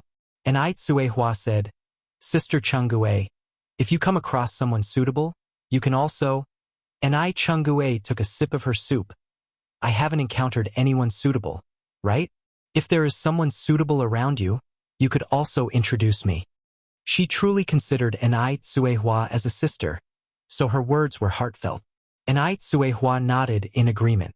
The Shangguan family. The old lady Shangguan was watering the flowers in the garden. Shangguan Furong came over, taking the watering can from her mother's hand. Mom, what's the matter with you today? In a bad mood? No. Old lady Shangguan shook her head in denial. Shangguan Furong continued, Are you worried about my brother's situation? Go to Wuxia world. Sight as soon as the words fell, Shangguan Furong added, Mom, actually Lin Fang is really nice. The incident last time was just a misunderstanding. Why must you stick to it? My brother finally found someone he likes. Why break them up? These days, Shangguan Furong had met with Lin Fang quite a few times. Her impression of Lin Fang and her daughter was actually quite good. The key was Lin Fang was easy to handle and presentable. She won't bring disgrace to the Shangguan family, nor disgrace to her. Old lady Shangguan glanced at Shangguan Furong. You should stop thinking about Lin Fang. Why? Old lady Shangguan said, Because your brother already has someone. Shangguan Furong was so startled that the watering can dropped from her hand. Mom, you're not joking with me, right? My brother has someone so quickly? Who introduced them? How come I didn't hear a thing? When introducing Lin Fang to Shangguan Dehui, old lady Shangguan had once asked for her opinion. Now this was great. She was completely bypassed. This made Shangguan Furong feel somewhat unable to cope. Temporarily. Old lady Shangguan laughed. Not just you. I also found out yesterday. Shangguan Furong went on to ask, Who is she? Do I know her? What's her family's situation? It's Daya. Old lady Shangguan turned to look at Shangguan Furong. Furong, Daya has returned. Daya? Shangguan Furong asked in disbelief. Mom, is it that Daya? Old lady Shangguan nodded. Daya had actually returned. After so many years, Shangguan Furong never dreamed that she would actually see the woman of Shangguan Dehui's dreams. whom he yearned for day and night. Since Daya is back, does that mean Lin Feng has no hope? Shangguan Furong asked. Even if Daya didn't come back, Lin Feng would have no hope. Old Lady Shangguan answered, Furong, if you have time, you should pay more attention to Ziqing and Zijuan. Ziqing and Zijuan are the children of Shangguan Furong. Old Lady Shangguan's words were hinting that Shangguan Furong had overstepped her boundaries. But Shangguan Furong was too overwhelmed by the surprise to detect the secondary meaning in Old Lady Shangguan's words. Mom, don't worry, Ziqing and Zijuan are behaving well, said Shangguan Furong. By the way, Mom, what is Daya doing now? If her memory serves her right, Daya was just a simple country girl all those years ago. Old Lady Shangguan said tersely. She divorced her husband over a year ago and is now raising 2 children. The eldest is 18, the youngest is 1 year and 5 months old. According to De Hui, she seems to be running a business in the city. Since she had agreed to their union, everything else she said now was unnecessary. This news made Shangguan Furong explode in shock. What? She has 2 kids. And she is a small business owner. My goodness! Has my brother gone mad? Shangguan Furong is utterly conscious of her face. The fact that her brother's wife is less than reputable caused her extreme discomfort. A small business owner? Doesn't being a small business owner tarnish her glossy image? What's wrong with being a small business owner? Small business owners also make a living by their own efforts. Furong, it's disappointing, for someone who has received higher education, to have such low level of awareness. And also, children are not burdens. If children are burdens, then what are Xiaoxu and Xiaoxi? Although Old Lady Shangguan had her reservations about Daya, she made distinctions clear. She did not have anything against the profession of small business owners.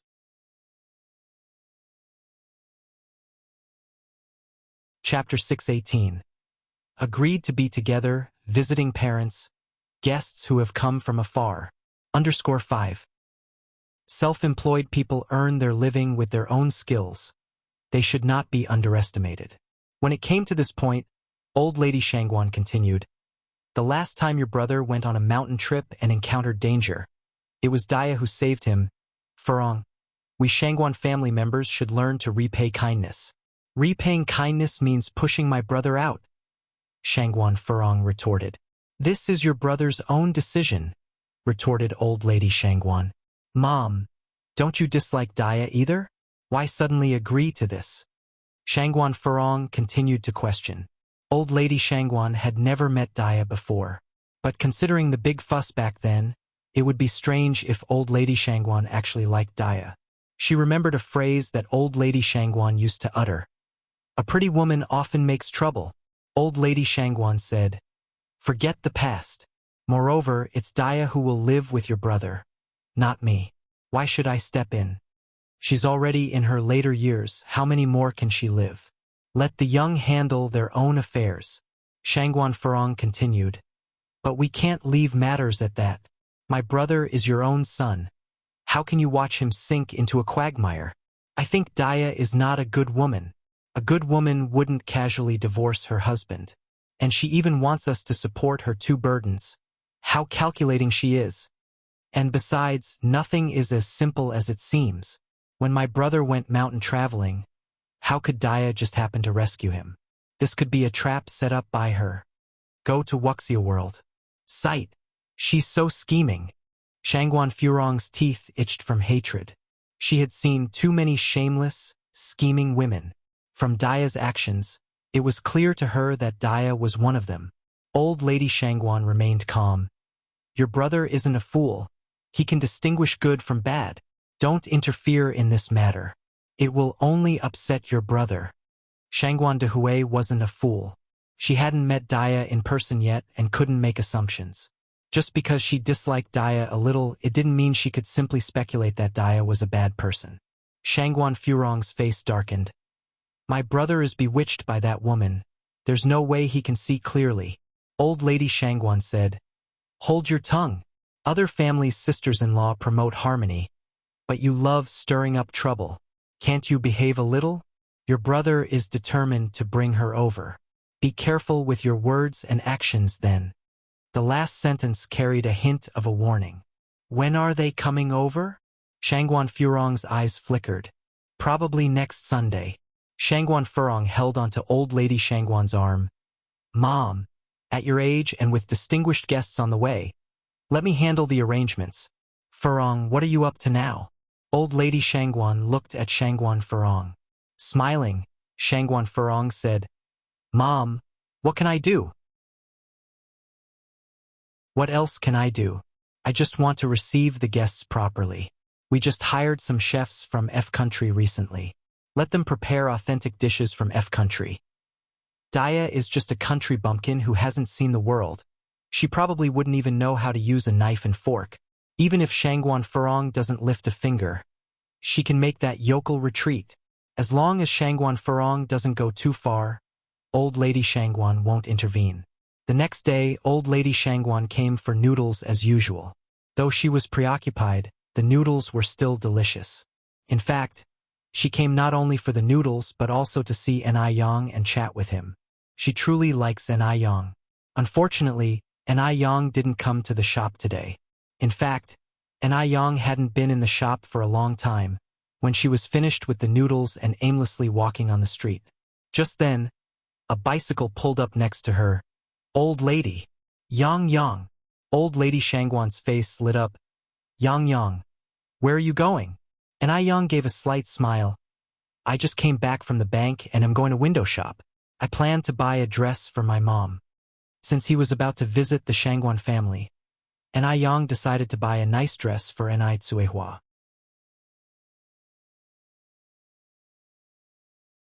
Chapter 619. Agreed to be together, visiting parents, guests who have come from afar. _6. Excitedly, Mrs. Shangguan said, I need to buy some clothes too. Let's go together. Sure. Ni Yang nodded. Ni Yang pushed the cart with Mrs. Shangguan walking alongside her. With concern, Ni Yang said, Ma'am, you looked a bit off-color earlier. Have you been worried about something lately? Laughing, Mrs. Shangguan shook her head. What could I possibly worry about? It's just that I've been having some trouble sleeping recently. And there was a bit of anxiety. She was worried that Daya would bring trouble to the Shangguan family for not having good character. After all, what Shangguan Furong said made sense. Why would the person who saved them become Daya? Hearing this, Ni Yang pulled out a blue pill bottle from her bag. I have these calming pills. Just smell them before you sleep and you'll fall asleep immediately, without any dreams. You should try it. Really? Mrs. Shangguan was a bit surprised. Of course. Ni Yang nodded and said with a smile, Don't you always call me Divine Doctor? Would I ever deceive you? Yang Yang, thank you. What a good child Yang Yang is. Why couldn't she be her granddaughter?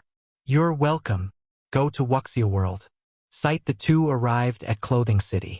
Ni Yang first selected an outfit for Mrs. Shangguan, then picked a trendy but elegant and dignified outfit for Ni Tsuehua, which suits her temperament perfectly. After all, it's their first meeting.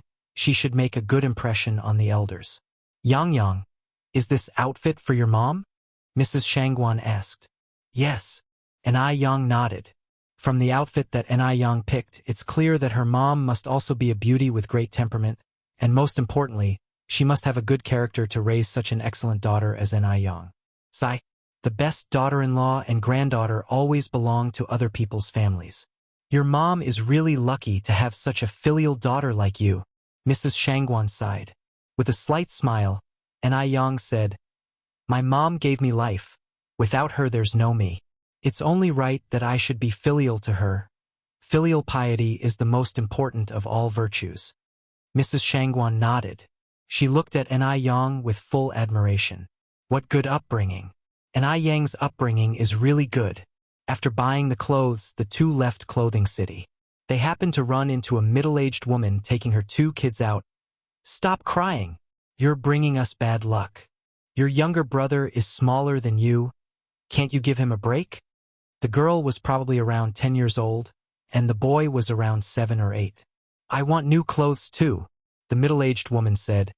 When your sister can't wear her clothes anymore, then you can. While rubbing her eyes, The little girl said, "Why does my brother get new clothes? Why doesn't my brother have to wear other people's old clothes?" "Because he's your younger brother. And you're his elder sister," the middle-aged woman said fiercely.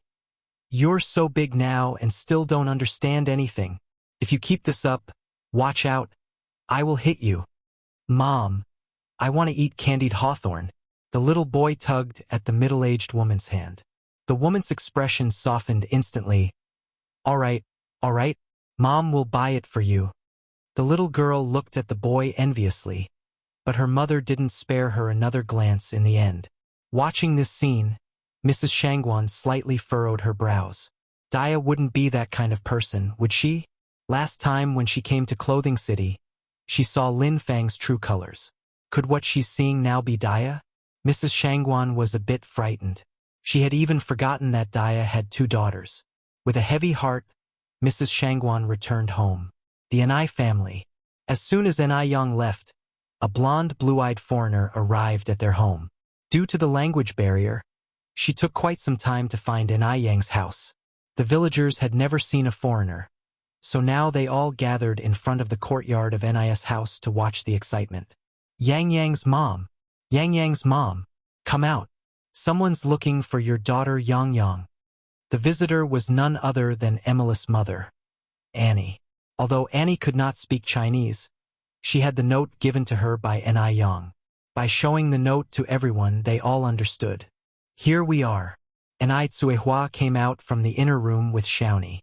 Seeing that it was the blonde-haired, blue-eyed Annie, she was a little taken aback. "Hello? Is Anai Yang at home?" Anai Tsuehua was startled at first. Then she realized that she could actually understand what Annie was saying. It seemed that her recent study of English was not for nothing. Although Anai Tsuehua could understand, the villagers couldn't, so they were all guessing what Annie was saying.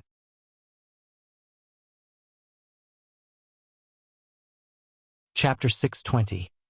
Agreed to be together, visiting parents, guests who have come from afar. _7 Engaging in conversation with a person from M country for the first time. Anai Tsuehua was slightly nervous. She swallowed and said, "Hello, I am Anai Yang's mother. Do you need Anai Yang for something?" Upon hearing this, Annie was thrilled. She had finally met someone who spoke English. The villagers who were watching from the side were also stunned. No one expected that Anai Tsuehua could speak English. Yang Yang's mom is amazing. Yang Yang's mom is really hiding her skills. Oh my God. Yang Yang's mom speaks English so well. Humph, as if you could understand a word of it. The crowd murmured in awe of Anai Tsuehua. Annie grabbed Anai Kuihua's hand. "Oh my God, you're Anai Yang's mother? I finally found you. Is Anai Yang at home?" "Anai Yang is not at home right now. Why don't you come in and have a seat?" As she finished, Anai Tsuehua looked around at the other people and switched back to Chinese. "All of you come in and have a seat." The crowd declined politely with laughter. They still had work at home. Go to Wuxia World. Site they were just there to join in the fun. They didn't dare to stay too long. Accompanied by Anai Tsuehua, Annie entered the confines of the Anai family household, exclaiming, "What a beautiful yard! Does Anai Yang live here?" Although they had not moved to the new place next door yet, Anai Yang kept Anai Chenggui's yard tidy and looking very nice. Flowers were planted in the yard, and there were stone tables and seats under the osmanthus tree, painting a picturesque scene. Anai Tsuehua nodded, made tea, and brought out some snacks for Annie. This was the first time Annie tasted such delicious Chinese food, and drank such fragrant tea. People in M country know very well how to enjoy life and love drinking tea. However, their tea, mostly black tea, is very different from Chinese tea and doesn't taste as good. After all, the Chinese tea ceremony has been passed down for thousands of years. Many say that the Chinese are very barbaric, but the Chinese she met on this trip were all very warm and not as barbaric as rumored. Furthermore, China is developing well, not as backward as she had imagined. Overall, Annie had a very good impression of China. Before long, Anai Yang returned. Annie had seen Anai Yang's photos in Emily's camera before. Upon seeing Anai Yang, She rose from her seat excitedly and said with enthusiasm, "Hello, and I Yang." And I Yang remained calm. "I apologize, but may I know who you are?" She felt like she had seen Emily somewhere before, but couldn't recall where. Annie continued, "My name is Annie. I am Emily's mother." Then I Yang remembered. Emily looked very similar to Annie. No wonder Annie looked familiar. "Hello, Auntie. Is Emily with you?" Annie shook her head. "No, she didn't come with me. I came alone." Annie would have come earlier, but some matters delayed her, so she only came now. Annie then continued to ask, "And I Yang, are you the producer of Ice Jade Skin?" "Yes." And I Yang nodded slightly. Annie excitedly said, "And I Yang, the effect of your Ice Jade Skin is really good. My friends and I all like to use it very much. Can you sell me a few more sets?" And I Yang didn't expect Annie to come to buy Ice Jade Skin. This was a surprise. Seems like she didn't give the Ice Jade Skin to the wrong person last time. And I Yang smiled and said, "Of course. By the way, our factory is just nearby. Would you like me to take you for a visit?" "Really?" Annie was a bit surprised. She just came to buy Ice Jade Skin and didn't expect to have a chance to visit the factory. And I Yang nodded slightly and made a please gesture. "Please follow me." The factory was 2 rows of low buildings, built behind their new house, but currently 1 row was still vacant. The production line was small but very organized. Workers wore sterilized suits and gloves. Disinfecting was necessary when entering and leaving the workshop. Including Ni Yang and Annie, everyone had to put on the sterilized suits before they enter. The workshop had only a dozen workers before, but now it had expanded to 20. The daily production volume was around 6,000 bottles. And I Yang introduced everything to Annie in fluent English. Annie was stunned. She could hardly believe that China's technology had reached such an incredible level. After leaving the factory, Annie suddenly had an audacious idea.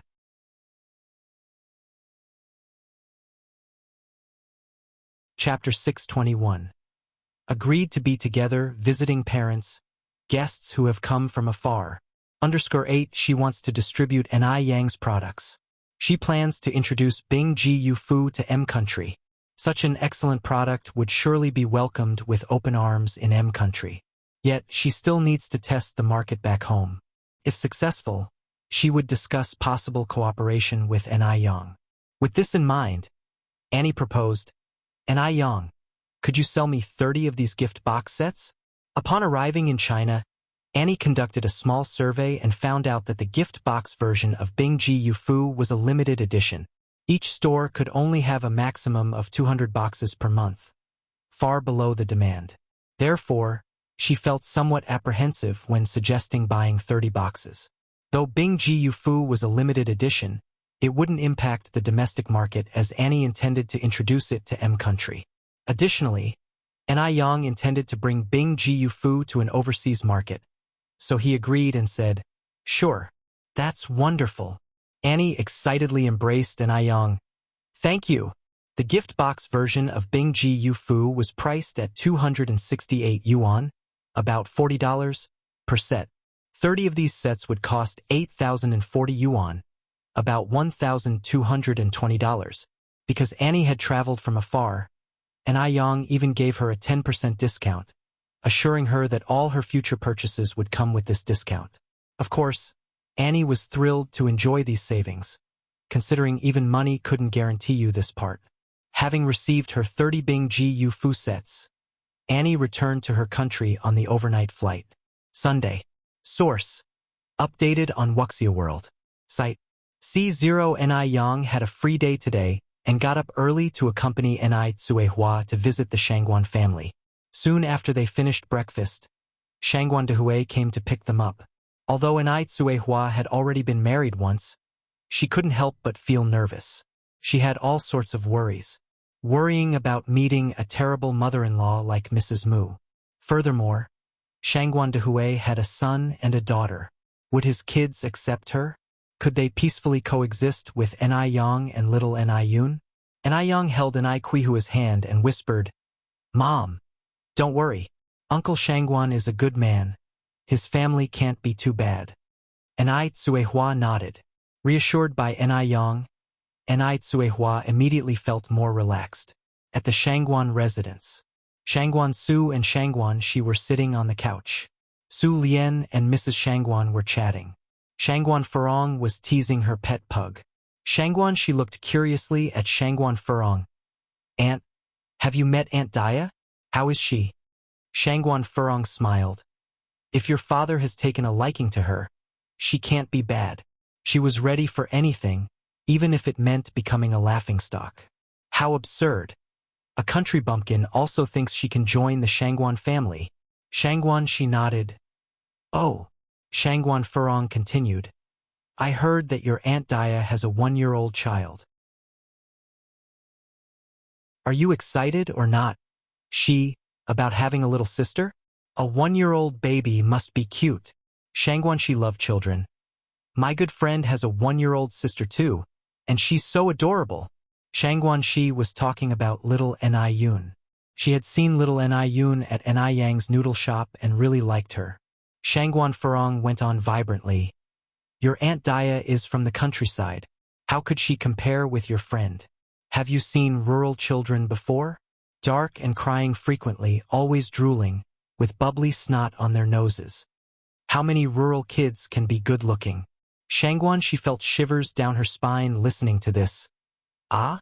Really? Of course. Aren't all rural children like that? Shangguan Furong continued. Just let me tell you.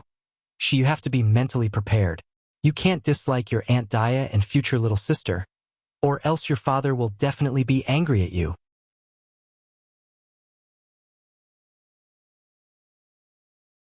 Chapter 622. Slapping Shangguan Furong on her 1 Shangguan, she initially held great expectations for Daya, whom she had not yet met, and her future little sister. Being told this by Shangguan Furong, her heart ached terribly. She was a little bit of a neat freak. Aunt, I think you might be exaggerating a bit? Shangguan Shi frowned slightly. Shangguan Furong chuckled. Exaggerating? Wait until you see her in person. Not everyone can be like your Aunt Lin Fong. Beautiful with a career. I'm just giving you a heads up so you will be prepared. To save you from shocking our esteemed guest later. Su Lian was drinking her tea. Upon hearing this, she set down her cup and chimed in. You can't judge a book by its cover. Lin Fong may shine, but her character is lacking. True beauty lies within the soul. Xiaoxi, don't overthink things, you should trust your father's tastes. Su Lian was also curious as to what kind of woman this Daya was that Shangguan Dehui would pine for her for so long. Back when her sister Su Fan married Shangguan Dehui, Su Lian was completely against it, because Shangguan Dehui did not love Su Fan. But the younger Su Lian had fallen in love with Shangguan Dehui at first sight, and was determined to marry only him. Because of pressure from Lady Shangguan, Shangguan Dehui was reluctantly forced to marry Su Fan. Fortunately, after their marriage, Shangguan Dehui changed for the better. Their marital life was harmonious. Sadly, Su Fan was not fortunate. 2 years after being married to Shangguan Dehui, she passed away. Since then, Shangguan Dehui never remarried. Source: updated on Wuxia World. Site: S0. Su Lian knows that Shangguan Dehui still had Daya in his heart. But she never blamed Shangguan Dehui, because Shangguan Dehui had fulfilled his responsibility towards Su Fan, and raised their 2 children to adulthood. It was about time he found his own happiness. After so many years, it was fate that Shangguan Dehui and Daya could meet again. If not, it would imply that Daya was a rather scheming person. Otherwise, they wouldn't have encountered each other again after so many years. As aunt of Shangguan Su and Shangguan Shi, Su Lian would never allow a cunning woman to become their stepmother. But she has not met Daya yet, so it wasn't right to jump to conclusions. Hearing Su Lian speak like this, Shangguan Shi felt a little better, but she was still nervous. If her little sister turned out to be a sloppy kid with a runny nose hanging from her face, she really couldn't stand it. Shangguan Furong laughed and said, Sister Su Lian, you are right. Inner beauty is the most beautiful. Daya's heart must be beautiful, otherwise, my brother would not have liked her. After all, my brother is a college professor, and Daya is an illiterate peasant woman who's been herding cattle since she was a child. yet has 2 children of her own. The youngest one had been divorced while she was still in her confinement period after childbirth. Such a person must have a beautiful soul. These words seemed to praise Daya. In fact, they were derogatory. How could a good woman be divorced from her husband during her confinement period? How could an illiterate rural woman be worthy of her brother?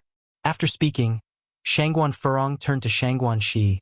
Xiaoxi, you young people always value common language, don't you? I think your dad and your Aunt Daya must have a lot in common. Shangguan Shi opened her mouth, not knowing how to respond to Shangguan Furong. The gap between Aunt Daya and her dad was too big.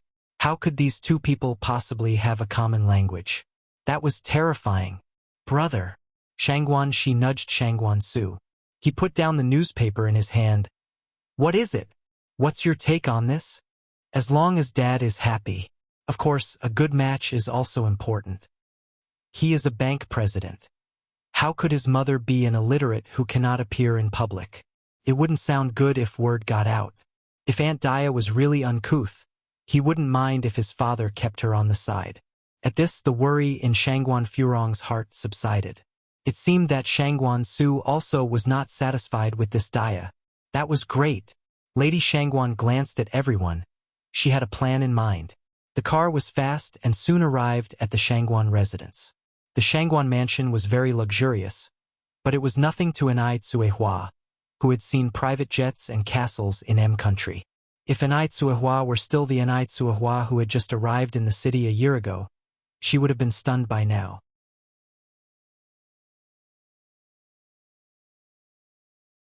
Chapter 623. Slapping Shangguan Furong _2. But now, Anai Tsuehua, beautiful and gracious, her whole body exuding a confident aura, stood with Shangguan Dehui, making Shangguan Dehui seem somewhat mature in comparison.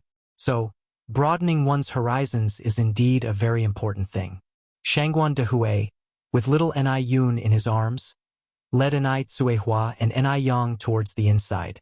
They encountered many servants greeting them along the way. Although Anai Yang knew that Shangguan Dehui was not an ordinary person, she never thought that the Shangguan family was that rich. They crossed the magnificent front hall and arrived in the living room. As soon as they heard footsteps, the others in the living room seemed somewhat impatient. However, Shangguan Furong was exceptionally calm, petting the pug in her arms with a smile at the corner of her mouth. That Daya is a coarse and vulgar rural woman, wasn't she? Why should they have any expectations for her? Shangguan Su was also calm, flipping through the newspaper in his hand with a half-hearted expression on his face. This way, Shangguan Dehui motioned with one hand while holding little Anai Yun. Anai Tsuehua and Anai Yang followed him in. Seeing Anai Yang enter, both Madame Shangguan and Shangguan Shi were stunned. Source: updated on Wuxia World. Site: so was Anai Yang here too? They were taken aback for a moment, until Shangguan Dehui said, Mom, Sister Furong Xiaoshu Xiaoxi, this is Daya. This is Daya's daughter Anai Yang, and this is Daya's youngest daughter Anai Yun. Upon hearing the name Anai Yang, Shangguan Su froze. Was he hallucinating? He looked up and was even more astonished. He never expected that Anai Yang was Daya's daughter. Was he dreaming? Similarly, Madame Shangguan and Shangguan Shi were stunned too. Oh my God! Oh my God! What was going on? Yang, you are Aunt Daya's daughter? Shangguan Shi stood up, walked over to Anai Yang and held her hand. Cici. Anai Yang was also very surprised. Shangguan Shi laughed and said, He's my dad. Anai Yang had never imagined that Shangguan Dehui and Shangguan Shi were father and daughter. By this logic, Madame Shangguan and Shangguan Dehui were mother and son. This was too much of a coincidence. Madame Shangguan also stood up from her surprise. Yang, Madam. Anai Yang greeted with a smile. Madame Shangguan laughed and said, What, Madame? Too formal. You should call me Grandma. She had always wanted a granddaughter as sensible and capable as Anai Yang, and she hadn't expected her dream to become a reality today. Shangguan Dehui looked at Shangguan Shi and Madame Shangguan, then at Anai Yang, and said incredulously, Mom, Sissy, You know Yang Yang? Madame Shangguan nodded repeatedly. We do know each other. Not only that, but Yang Yang also saved me. Shangguan de Hui was somewhat confused about what was going on. Madame Shangguan explained what happened the day she fainted on the streets of Beijing. So the person who saved my mom was you, Yang Yang. Thank you so much. Madame Shangguan was old, and her heart wasn't very good either. If an Yang hadn't come to rescue her in time, they probably wouldn't be seeing Madame Shangguan by now. Shangguan de Hui had initially been worried about whether Madame Shangguan and Yang and her mother could accept each other, but he hadn't expected that they already had this connection. De Hui, is this Daya? Madame Shangguan looked at Enai Tsuehua, next to Shangguan de Hui. Enai Tsuehua smiled and said, Auntie, I am Daya. Enai Tsuehua was not as Madame Shangguan had imagined her. Madame Shangguan thought Daya should be a heavily made-up vixen. Otherwise, she wouldn't have occupied Shangguan de Hui's thoughts for so long. But the Daya in front of her was elegant and dignified, beautiful with her own aura, and Madame Shangguan liked her at once. No wonder Enai Yang was so beautiful. She had a beautiful mother, and Enai Yang was so outstanding. If Enai Tsuehua were a person of poor character, she wouldn't have raised Enai Yang so well. For a moment, Madame Shangguan was delighted with Enai Tsuehua. Good, good. Madame Shangguan held Enai Kuihua's hand. Come sit here. This must be little Yun Yun, right? Come, let me hold her. Ah, this child is so beautiful. Madame Shangguan took over little Enai Yun from Shangguan de Hui. Yun Yun, call her Grandma. Shangguan de Hui said. Grandma. Little Enai Yun was very sweet and not fearful of strangers, which made Madame Shangguan very happy. Shangguan Furong watched the scene before her, suddenly bewildered.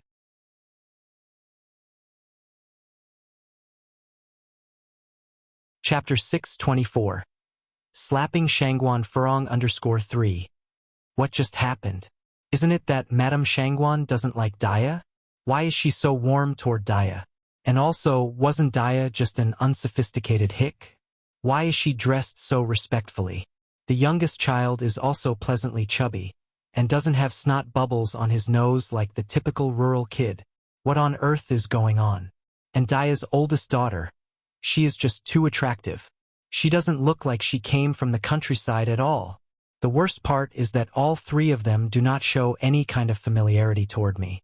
Not at all like Lin Fong, who came and showered me with extravagant gifts. If these three really become part of the family, will I still have a say in the Shangguan family? The more Shangguan Furong thinks about it, the more unhappy she becomes. Luckily, she has a backup plan. Source. Updated on. So it will be their turn to be embarrassed soon. Shangguan de Hui brought Enai Tsuehua to Su Lian and Shangguan Furong. Daya, let me introduce you.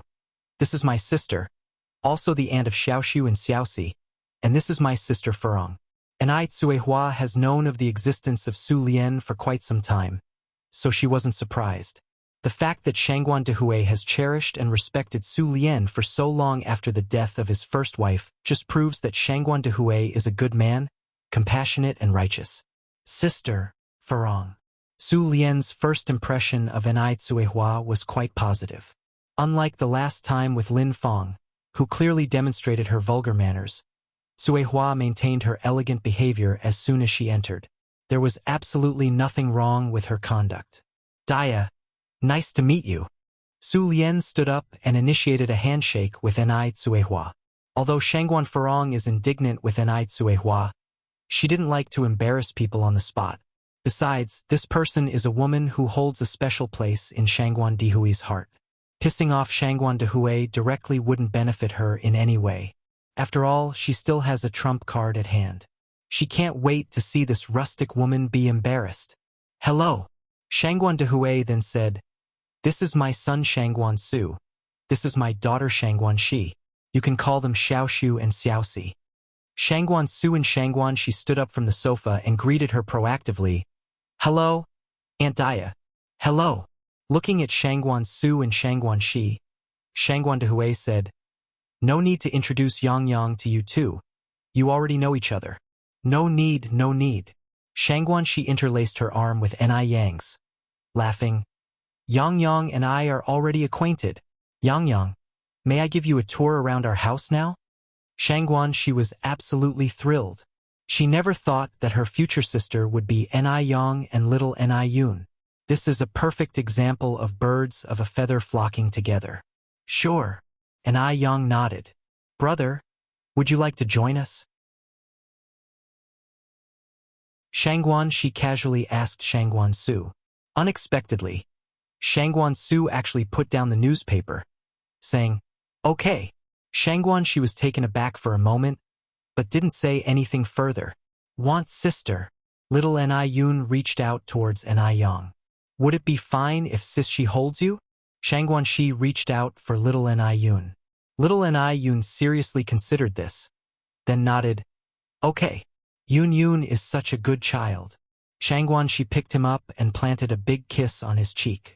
The group started to head towards the garden, and Madame Shangguan warned, Be careful when you play, and don't let Yun Yun get hurt. Got it, Grandma.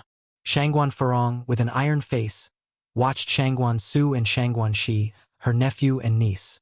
Are they still her own flesh and blood? Being so kind to a stranger, especially Shangguan Su, initially he was discontented with Daya and her family, but then his attitude changed just like that. Shangguan Su disappointed her big time. While the group was chatting, Su Lian laughed and said, Daya, your skin is so well maintained. What skincare products do you use?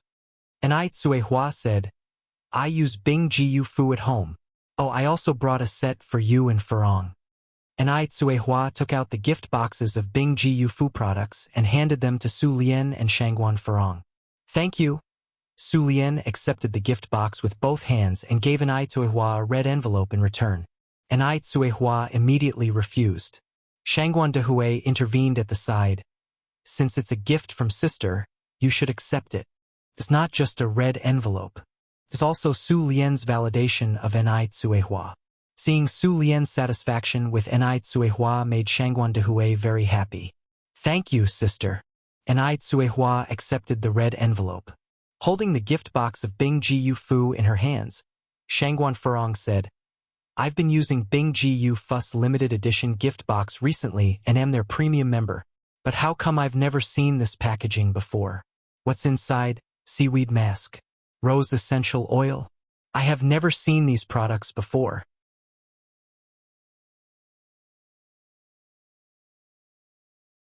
Chapter 625. Slapping Shangguan Farong _4. Is this the genuine product? Can someone like Ni Tsuehua, a rural woman, afford ice skin jade complexion? Keep in mind, a set of genuine ice skin jade complexion costs over 200 yuan. I am not sure if Ni Tsuehua can even earn that much in a year. Ni Tsuehua explained with a smile. This is a new model that was just released in September. It hasn't hit the market yet, and probably will be officially on sale in about 3 days. It's also a limited edition. Since it's a gift, it's natural to give something that people can't buy on the market, especially since their family is the manufacturer of ice skin jade complexion. To give common products as gifts wouldn't show sincerity. So, Ni Tsuehua chose the newly launched model. This new model contains high-grade rose essential oil, which is extremely valuable. Only 125 grams of rose essential oil can be extracted from a ton of roses. Therefore, this limited edition of ice skin jade complexion in new packaging is super expensive. Ni Yang's price is 580 yuan per set, and each store is limited to 30 sets per month. A new model released in September? Upon hearing this, Shangguan Farong had a mocking look in her eyes. This rural woman certainly knows how to boast. Source: updated on Wuxia World. Site: She even tries to fool her with this counterfeit product. Does she think Shangguan Farong is some poor, gullible relative from the countryside? That's hilarious. Shangguan Farong placed the gift box on the coffee table. I dare not accept such a valuable gift. Moreover, my skin is very sensitive. I've heard that there are many counterfeits on the market now, and my skin is particularly prone to allergies, so please keep this ice skin jade complexion for yourself. And Ai Tsuehua responded with a faint smile. Don't worry, Farong. This is definitely the genuine product. Shangguan Furong replied. Dia, don't be offended by my frankness, but there are many swindlers these days.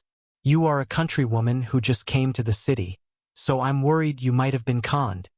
Furong. Madame Shangguan warned Furong with a look, then turned to Anai Toihua. Dia, don't listen to her nonsense. She's just not recognizing the value of a golden jade. If she doesn't want it, I'll take it. My skin could use some maintenance too. Dia, you wouldn't mind giving it to me, would you? Anai Toihua isn't silly. She knew that Shangguan Furong didn't like her. If Shangguan Furong chose to be ungrateful, then she shouldn't bother to be so eager to please her. Of course not. If Auntie likes it, then it's yours. De Hui brings out another red gift box. Mom, Dia also prepared a gift for you. What is it? Madame Shangguan took the box. Anai Tsuehua said, it's a wild ginseng. Yang Yang found it while picking herbs on the mountain. Yang Yang said that stewed soup with this wild ginseng can soothe the mind, calm the spirit, stop palpitations, exorcise evil, brighten eyes, and improve wisdom. It's particularly good for the elderly. Under Yang Yang's guidance, Anai Tsuehua had learned a little bit about medicine. Madame Shangguan was quite happy. Yang Yang is truly a good girl. Dia, you are lucky to have such an excellent granddaughter. That's also true for me, being so fortunate to have such an outstanding granddaughter. For Madame Shangguan, it was like a dream come true.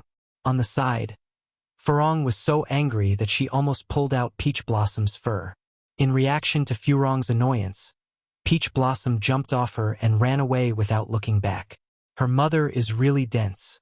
How did she get tricked by a rural woman? Wild ginseng. To her eyes, it's just a white radish.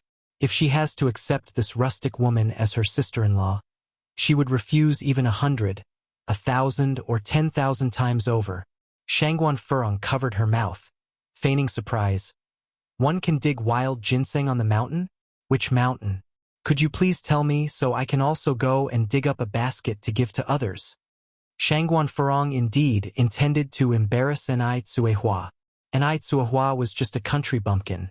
Furong was curious about how Anai Tsuehua would respond. Anai Tsuehua replied with a smile. Ginseng is incredibly spiritual. Only those with pure intentions will find it. Also, they burrow down to escape when being dug up, so people often tie a red string around them before digging. It's not something anyone can just dig up. If you want to dig up a basketful, Furong, it might be a bit difficult. Shangguan Furong's face turned slightly white. She's a smart woman. How could she not understand the sarcasm in Anai Kuihua's words?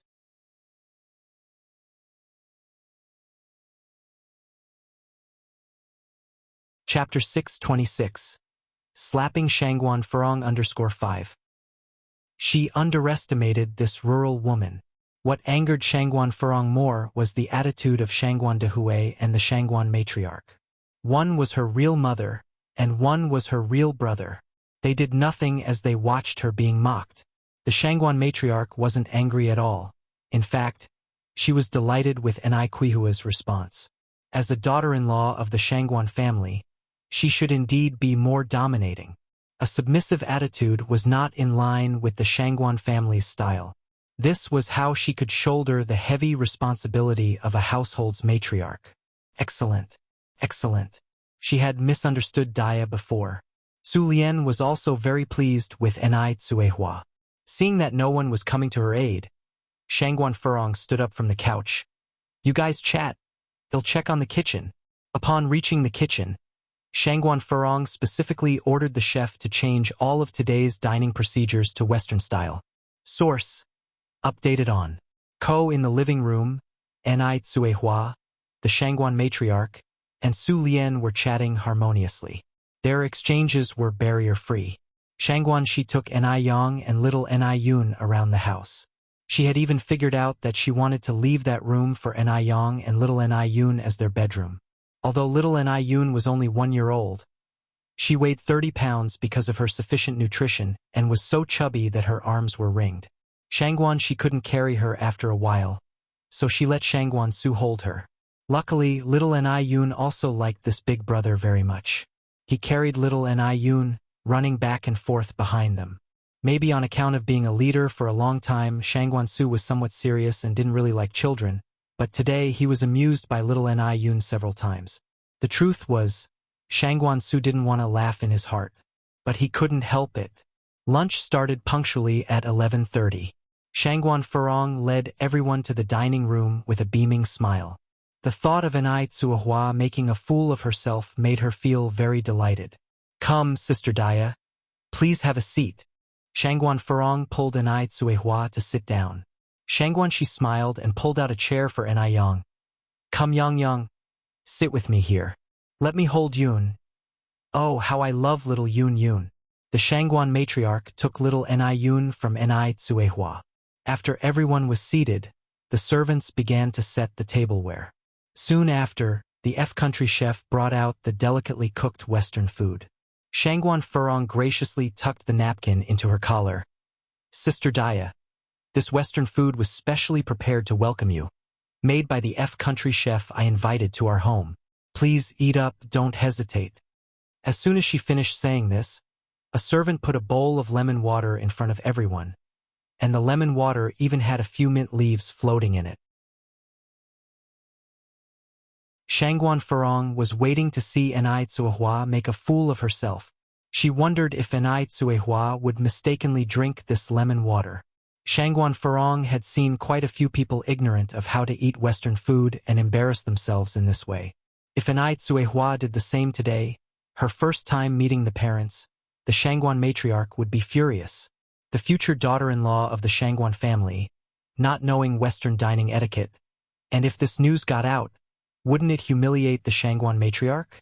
At that time, Anai Tsuehua would certainly be swept out of the door by the Shangguan matriarch, just like the treatment of Lin Fong and her daughter. Knowing Shangguan Furong was waiting to see her make a fool of herself, Anai Tsuehua was in no hurry. Coolly she tucked the napkin into her collar, then reached her hand into the silver bowl, slowly washing her hands.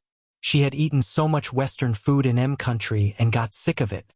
How could Anai Tsuehua possibly not know Western dining etiquette? In addition to this, Anai Yang used to take her to various Japanese restaurants, Western-style restaurants, and H countries' cuisines when they were in their home country. After washing her hands, Anai Tsuehua picked up the knife and fork, elegantly cut a small piece of steak, and put it in her mouth to chew slowly. The whole process was graceful and charming. How was this like a naive rustic woman? Shangguan Furong's smile became forced. Her carefully prepared F-country banquet intended to make Anai Tsuehua embarrass herself failed. Instead, Anai Tsuehua was extremely graceful. Then look at Anai Yang. Even though she was young, her manner of eating was very appealing, even more generous than bona fide socialite.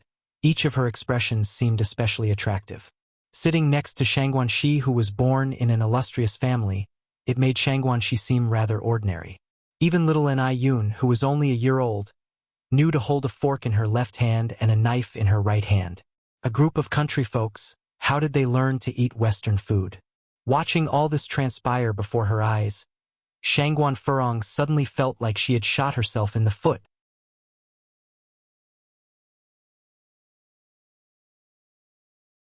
Chapter 627. Slapping Shangguan Furong _6. It's so unbearable. It's just too unbearable. Shangguan Furong squinted her eyes. No, this won't do. She couldn't just give up this easily, so what if Anai Tsuehua has had Western food? Has she ever eaten snails? Snails require special tools to eat. You can't just take the meat out with a fork and knife. Shangguan Furong composed herself and pushed the plate of agate snails towards Anai Tsuehua. This steak is not seasoned well enough. Daya, try these snails. Generally, country folks haven't eaten snails. Perhaps Anai Tsuehua will be taken aback. Anai Tsuehua smiled slightly, put down her fork and knife, picked up the special utensil for eating snails, elegantly picked up a snail, removed the meat from the shell, cut it piece by piece, dipped a tiny bit of wasabi on it, and put it in her mouth. The taste is quite good. Shangguan Furong was completely defeated this time. She sat in the chair, face pale as a sheet. After finishing the meal and staying at the Shangguan family's house for a while, Enai Tsuehua proposed to leave in the afternoon. It wasn't good to stay too long on the first day of visiting the Shangguan family. Source: updated on NOVG0. C0a, you are leaving already? Shangguan's old madam, holding little Enai Yun, said unwillingly. Enai Tsuehua said, Auntie, it's getting late. We should go home. Don't forget to bring Xiaoshu and Xiaoxi to our house when you have time. Shangguan's old madam nodded repeatedly.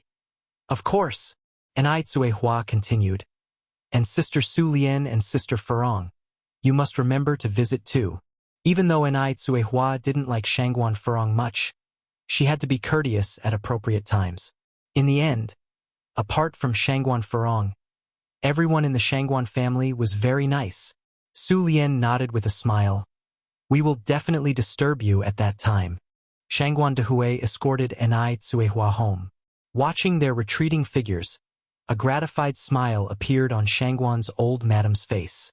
Shangguan Furong said, Mother, it seems you are quite satisfied with Daya? Shangguan's old madam replied with a beaming smile. Daya is beautiful, well-tempered, and filial. Of course, I am satisfied. I can't wait for your brother to marry her immediately. Shangguan Furong took a deep breath. Mother, don't you think Daya is very cunning? Shangguan's old madam shook her head. Furong, it's you who has a problem, so it seems to you that others have problems when you look at them. Daya is good. She's precisely the daughter-in-law I want. No, she's even better than that. The old lady now has no complaints about Enai Tsuehua. She even felt very fortunate that Shangguan Dehui could meet Enai Tsuehua within his lifetime. What about you? Xiaoshu, Xiaoxi, do you like Daya too? Shangguan Furong turned her head to look at Shangguan Su and Shangguan Shi. Shangguan 11 said, Auntie Daya is a very nice person. Aunt Furong, how can you talk about her like that? Shangguan Su agreed with a nod. I also think Auntie Daya and Dad are a good match. Shangguan Furong continued. Our Shangguan family is very wealthy. It's inevitable that some people with ulterior motives would deliberately get close to your dad, intending to seize the wealth of the Shangguan family. You two silly kids, don't be sold off by someone and even help them count the money. At the end, disappointment filled Shangguan Furong's face. I think Daya is not that kind of person. Su Lian said, The eyes are the window to the soul. There is no greed in Daya's eyes. Shangguan Shi laughed and held Shangguan Furong's hand. Aunt is right. Aunt Furong, you can relax. I've known Yang Yang for a long time now. I believe they are not that kind of people. Being sisters with Enai Yang is truly her honor. Shangguan Furong felt that Su Lian came intentionally to stir up trouble. Lin Fong was so outstanding, yet she didn't approve, instead favoring a rural woman. Shangguan Furong looked at Shangguan Su. Xiaoshu, didn't you say before that the person who is with your dad should be from a well-matched family? Daya is just a small-time noodle seller. Do you think she is good enough for your dad? Shangguan Su frowned. Aunt, you must be mistaken. I remember saying that I respect my dad's choices. And being a small business owner doesn't mean she's unworthy. I believe we should not discriminate against different professions. Shangguan Su spoke resolutely, as if he wasn't the one who disdained Daya as a coarse and uncultured rural woman in the morning. Shangguan Furong was shaking with anger. She had only the family's best interest in mind, but no one in the family understood her.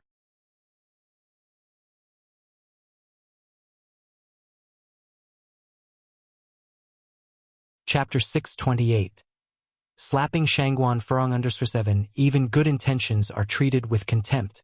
Lady Shangguan looked at Shangguan Furong. Furong, come with me for a moment. A light flickered in Shangguan Furong's eyes. It was clear that Lady Shangguan had something to say to her, but the presence of many people made it difficult for her to speak. Perhaps she too dislikes Daya.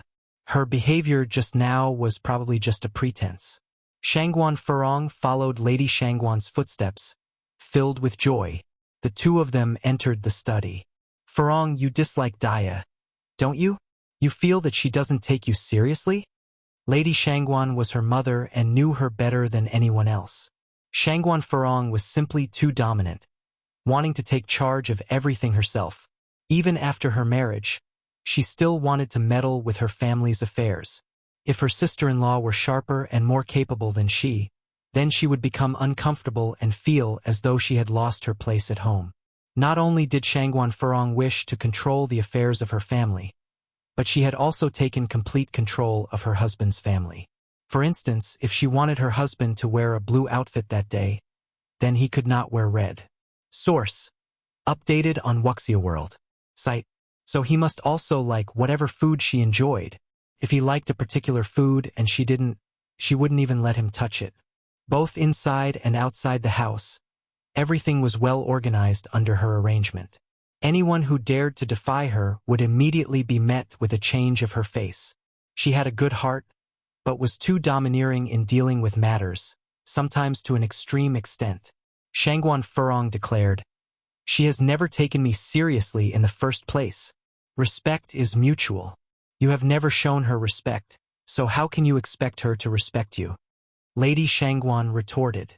Shangguan Farong retorted, "Mom, after all, am I your daughter or is she your daughter?" And Ai Tsuehua was nothing more than a village woman. The fact that she dignified herself to sit at the same table with an Ai Tsuehua for dinner was more than enough to give an Ai Tsuehua face. Lady Shangguan continued, "Farong, if you continue with this attitude, I'm going to say something unpleasant. You are a married woman. If you continue to stretch your hands this long, how can your brother live peacefully?" Shangguan Farong fell silent. "I just feel Daya is not good enough for my brother. She's also not good enough for our Shangguan family." Lady Shangguan persisted. "I think it is your brother who is not good enough for Daya." Shangguan Farong exclaimed in surprise, "Mother, have you gone mad? How could Shangguan Dehui be unworthy of a village woman?" Lady Shangguan replied, "I'm not mad, I'm clear-headed. Daya, including her daughter Yang Yang, are not ordinary people. They will certainly achieve great things in the future. Farong, sometimes, birth doesn't mean everything. The fact that you are living this life today is simply because you were born in a better condition than Daya. If your birth conditions had been the same, you might not even be as good as Daya is now." Lady Shangguan was a person who could see far into the future. Through today's interaction with Enai Tsuehua, she realized that Enai Tsuehua was an outstanding person, whose progress had been hindered by the painful experiences of her early life. Now that she had moved out of that quagmire, her future would undoubtedly be bright. The fact that Shangguan Dehui could be with her was the fortune of both him and the Shangguan family. What a joke! How could I possibly be inferior to her? She had a postgraduate degree, after all. Enai Tsuehua, on the other hand, was illiterate. They were incomparable in terms of educational level alone. Seeing that her daughter was not open to communication, Lady Shangguan helplessly said, "Fine, you can go. The reason I called you here separately was to tell you that I have accepted Daya as my daughter-in-law. If you continue to give her trouble in the future, don't blame me for being ruthless." This was one of the few times Lady Shangguan spoke harshly to her, and it was for an outsider. Shangguan Farong felt a little uncomfortable. She murmured, "Then I'll leave first. How does she manage to be even worse than a country village woman?" "Wait a moment." The old Madame Shangguan called out to the retreating figure of Shangguan Farong. "What is it? Take this with you." The old Madame Shangguan pointed to the gift box of ice-skin jade texture on the table. "It's Daya's heartfelt gesture after all." Shangguan Farong said, "Mom, do you still not understand why I don't like Daya? It's not only because of her lineage. It's also her behavior. It would have been fine if she had brought the real ice-skin jade texture. But she dared to try to trick me with counterfeit goods. Does she think I'm their poor rural relative?" The old Madame Shangguan laughed. "Daya is not the kind of person who would present false goods. Didn't she say it? This is Ice Skin Jade Texture's new product, which hasn't been released to the market yet." "A new product?" Shangguan Farong sneered. "Can an ignorant village woman even get a hold of such an unreleased new product?" She probably thinks she's the founder of Ice Skin Jade Texture. This kind of trick can only fool you and Su Lian. Indeed, Shangguan Furong did not believe that the Ice Skin Jade Texture brought by Nai Tsuehua was authentic. The old Madame Shangguan slightly frowned. That's enough. If you don't want it, fine. Don't just suspect others. To avoid disturbing Nai Tsuehua and Shangguan Dehui, Nai Yang decided to get off the car in the city center. She also had to go to school, because there was a Chinese exam in the afternoon. Shortly, only Nai Tsuehua, little Nai Yun, and Shangguan Dehui were left in the car. Nai Tsuehua, holding little Nai Yun, sat in the passenger seat. Shangguan Dehui reached out to touch Nai Kuihua's hand. Dia, Furong was pretty overbearing today. They'll talk to her when we get home, don't take it to heart. Nai Tsuehua shook her head. It's okay. She didn't get the upper hand over me. Nai Tsuehua was somewhat surprised Shangguan Dehui would actively address this issue. Normally in this situation, wouldn't an older brother instinctively defend his sister? But Shangguan Dehui didn't. Dia, thank you. Shangguan Dehui continued. Furong is strong-willed. If she does something wrong in the future, you don't need to consider my feelings. Say what needs to be said. She's the type who needs a scolding before she behaves. Nai Tsuehua laughed. Whoever heard of a big brother talking about his sister this way? Shangguan Dehui squeezed Nai Kuihua's hand. I'm telling the truth. Do as I say, and she won't dare to bully you. In a separate mansion in Beijing, a pale-faced man leaned on the bed, holding something shiny in his hand. Ziki, have you found out which family the car belongs to yet? No. Wang Ziki shook his head. The man clenched his hand, as if he was trying to crush the object he was holding. Wang Ziki continued, Sir Du, please don't worry. We just came from Shanghai to Beijing, and we're not very familiar with the forces here. I have already ordered a thorough investigation. As soon as we have any leads, I will inform you. Sir Du was a force to be reckoned with in Shanghai. But after all, this was Beijing. Sir Du looked up at Wang Ziki. Ziki, I trust you. Please don't let me down. Wang Ziki straightened up. Sir Du, I promise I won't let your trust down. Sir Du waved his hand. Okay, you can go. Then please rest well. Wang Ziki turned and left. On the other hand, Shangguan Furong returned home in a gloomy mood. Just when a girlfriend came over for a chat, she was holding a flyer. Furong, did you know Ice Skin Jade Texture has come out with a new product? It's going on sale this Monday. We must get there early.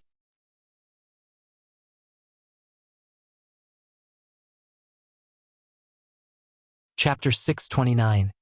Regret it now. _1 Shangguan Furong is a big fan of Ice Skin Jade beauty products. However, because many of their products are limited edition, she got herself a membership and opened a VIP service. Once you become a VIP client, whenever there are new products, the Ice Skin Jade Beauty headquarters will send promotional brochures to the VIP client in advance. Upon hearing this, Shangguan Furong expressed her surprise. Really? When did this happen? How come I didn't know? Look here. This is the promotional brochure they sent. Her friend handed her the flyer. Your mailbox should have one too, right? I'll check. Shangguan Furong went over to the mailbox and sure enough, she found the promotional brochure from Ice Skin Jade Beauty inside. Her friend continued, Furong, look, this new product includes rose essential oil. I specifically asked my aunt about it and she told me that rose essential oil is very rare. 1 ton of roses can only produce 100 grams of essential oil. Besides its beautifying effects, it also can calm premenstrual syndrome, regulate women's endocrine and menstrual cycles. The friend's name is Jiang Zhenshin, who is also a die-hard fan of Ice Skin Jade Beauty. Jiang Zhenshin's aunt is a doctor. What doctors say is completely trustworthy. Shangguan Furong's expression was priceless. Rose essential oil and seaweed face masks. Source: updated on Wuxia World. Site: could the gift box Nai Tsuehua gave her actually be genuine? Furong, what's wrong? Jiang Zhenshin nudged Shangguan Furong. Shangguan Furong quickly snapped back to reality and chuckled. Nothing. And Ai Tsuehua is just a simple country girl. How could a country girl possibly have ice skin jade bowtie's new item? It must be counterfeit. Thinking in this way, Shangguan Furong felt a lot more at ease. Jiang Jinjin continued to say, Furong, tomorrow morning we have to go early and queue up. I heard they're only releasing 30 boxes of the new product every month. Shangguan Furong nodded. The next morning at 8 o'clock, both of them arrived at the nearest ice skin jade beauty store. The mall only opens at 9 o'clock, but there were already people waiting outside the door. Upon asking around, it turned out these people were all here for the new items of ice skin jade beauty. Looking at the crowd gathering together, Shangguan Furong frowned slightly and said to Jiang Jinjin, Jianjin, let's go back. Why? Jiang Jinjin seemed puzzled. Shangguan Furong covered her nose and whispered, How can we queue up with these people? It's so beneath us. Jiang Jinjin understood Shangguan Furong's thoughts and said with a smile, The new ice skin jade beauty products cost over 500 yuan per box. Those standing here, their status is not inferior to ours. Who would want to show their faces in a queue at ordinary times? But who would refuse when their products are so good? If they ask their housemates to buy it for them, they might not trust them as people are willing to offer multiples of the original price to buy it. Thinking about it, Shangguan Furong decided to wait with the crowd for the mall to open. Ultimately, they managed to wait until 9 o'clock, the mall opened, and the crowd surged in, more crazily than the old men and women scrambling for discounted items in the supermarket. Through the eyes of people who were oblivious to the situation, they would think that the ice skin jade beauty products were cheap. Shangguan Furong cares greatly about her image. She did not wish to follow the crowd. Walking gracefully, she moved step by step towards the store. Seeing that Shangguan Furong would not let loose, Jiang Jinjin couldn't wait any longer. Furong, you come along at your own pace. I'll go queue up in the front. As soon as the sentence finished, Jiang Jinjin ran into the crowd, completely without any airs of an upper-class family. When Shangguan Furong arrived, the queue had become quite long. The new ice skin jade beauty products were only limited to 30 boxes, not enough for everyone in such a large crowd. Therefore, the salesperson suggested that the remaining customers did not need to queue anymore.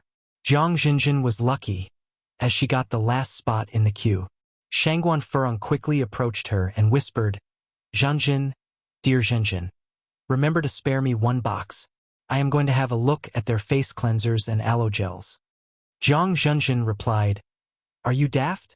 There's only 30 boxes of the new product, and we already have 30 people in line. What if there's an extra box today? Shangguan Furong did not give up. Jiang Jinjin laughed and said, All right. If there is an extra one, I will surely get it for you. Only then did Shangguan Furong feel satisfied, turning around to go and choose other skincare products in the store.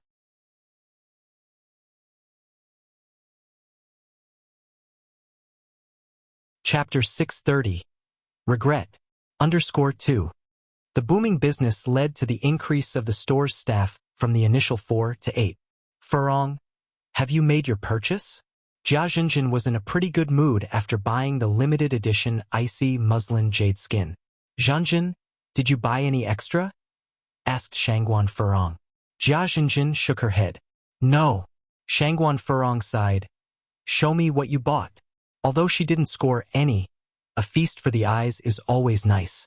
Jia Jinjin handed the gift box to Shangguan Furong. The packaging of the new icy muslin jade skin is very elegant, and it's surprising that this box is exactly the same as the counterfeit that Ai Tsuehua gave her yesterday. What a coincidence. Shangguan Furong's face changed.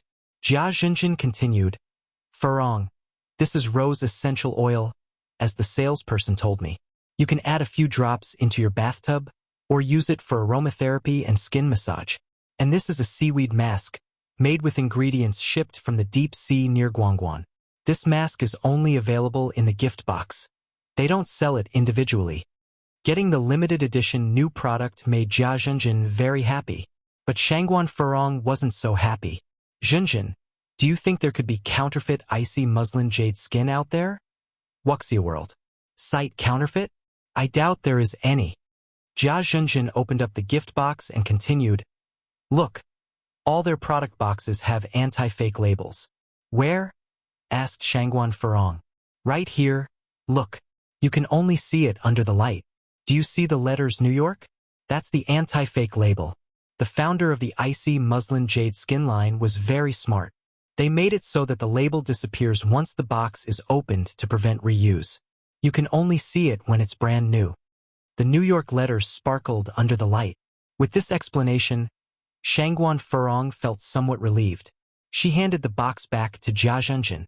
Zhenjin, I just remembered something I need to do. You'll leave first. I won't be going back with you. Jia Zhenjin didn't have time to say anything before Shangguan Furong disappeared. Shangguan Furong rushed to the Shangguan family's house. Old Lady Shangguan was sitting on the sofa reading a newspaper. Mom, why are you in such a hurry? Old Lady Shangguan put down the newspaper. Shangguan Furong asked immediately, Where's that counterfeit product that Dia brought? What counterfeit product? Old Lady Shangguan frowned in displeasure. Just then, a middle-aged woman walked in from outside. Sister, Yushu is here.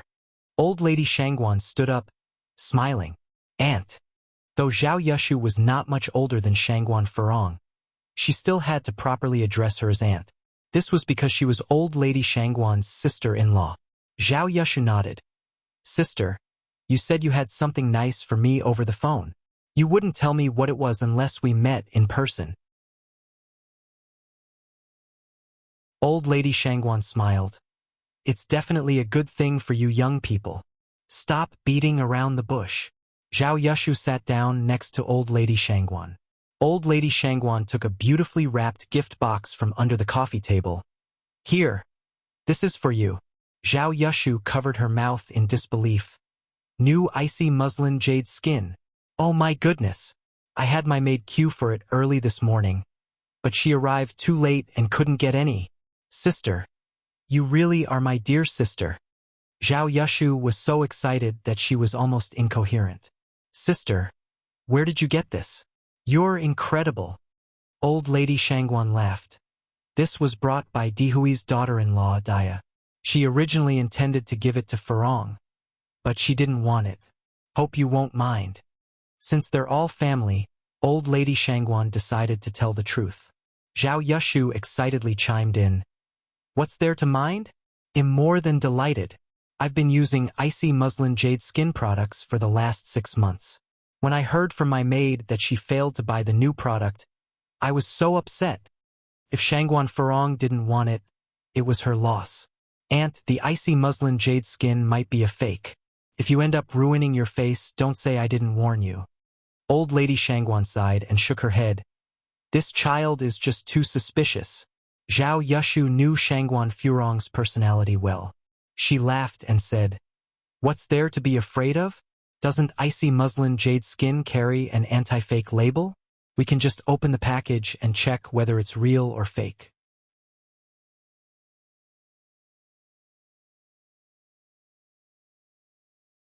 Chapter 631.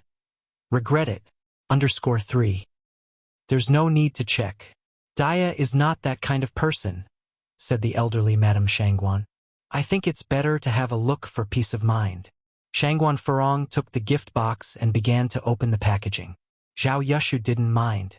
As the wrapping came off, a triumphant light shone in Shangguan Furong's eyes. I told you this was a fake. We haven't even checked it out yet. How do you know it's a fake? Zhao Yushu curiously queried. Shangguan Furong continued. Auntie, I also went to the Ice Crystal skincare store this morning. I wasn't that lucky. I didn't get the newly launched product. But my best friend who came with me did. Although these 2 gift boxes have the same exterior, their contents are completely different. Look at this rose essential oil. My friend's outer packaging is green, but this one is red. Same with the seaweed facial mask. The real mask comes in a white package, but you have a gold one. Shangguan Furong observed very carefully. This gift box was poles apart from the one sold in the store. Zhao Yushu said, Maybe they changed the packaging.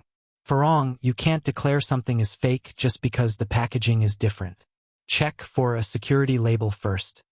Zhao Yushu is quite fond of ice crystal skincare. She didn't manage to get their latest product this morning and had been feeling bummed. Suddenly a surprise gift appeared, but now it was alleged to be a fake. It was quite a roller coaster for her.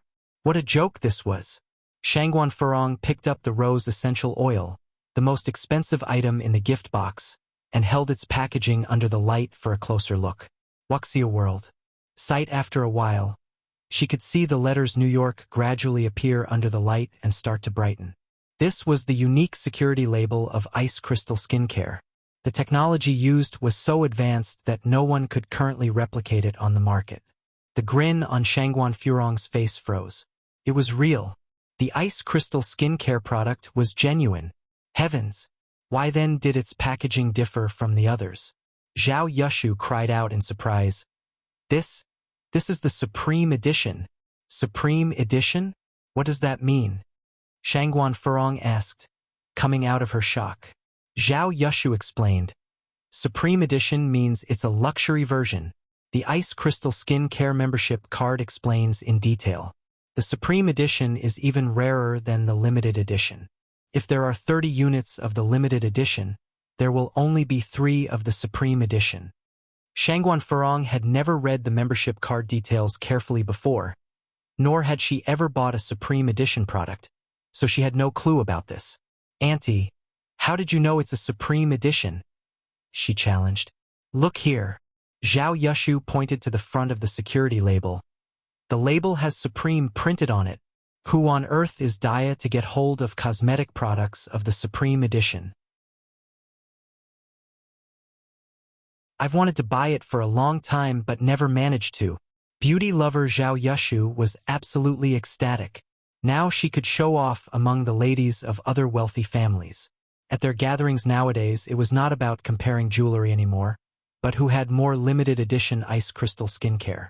The matriarch with more was the popular one in their circle. There had not been any appearances of the Supreme Edition ice crystal skincare yet. The elderly Madame Shangguan was a bit lost. So, is this real or fake?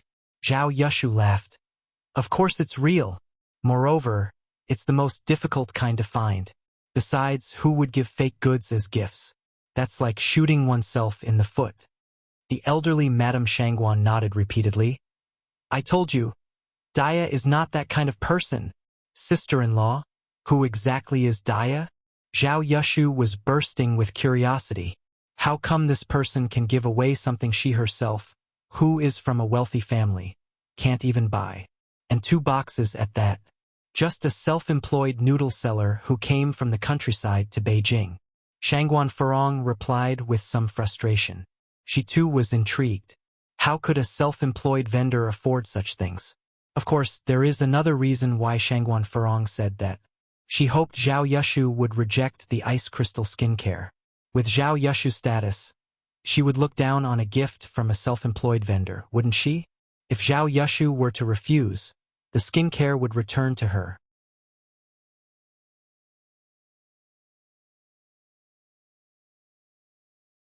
Chapter 632. Regret it now. _4.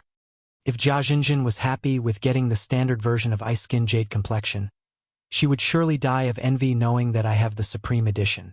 Though Shangguan Farong could be a bit dominant, she did have some smarts.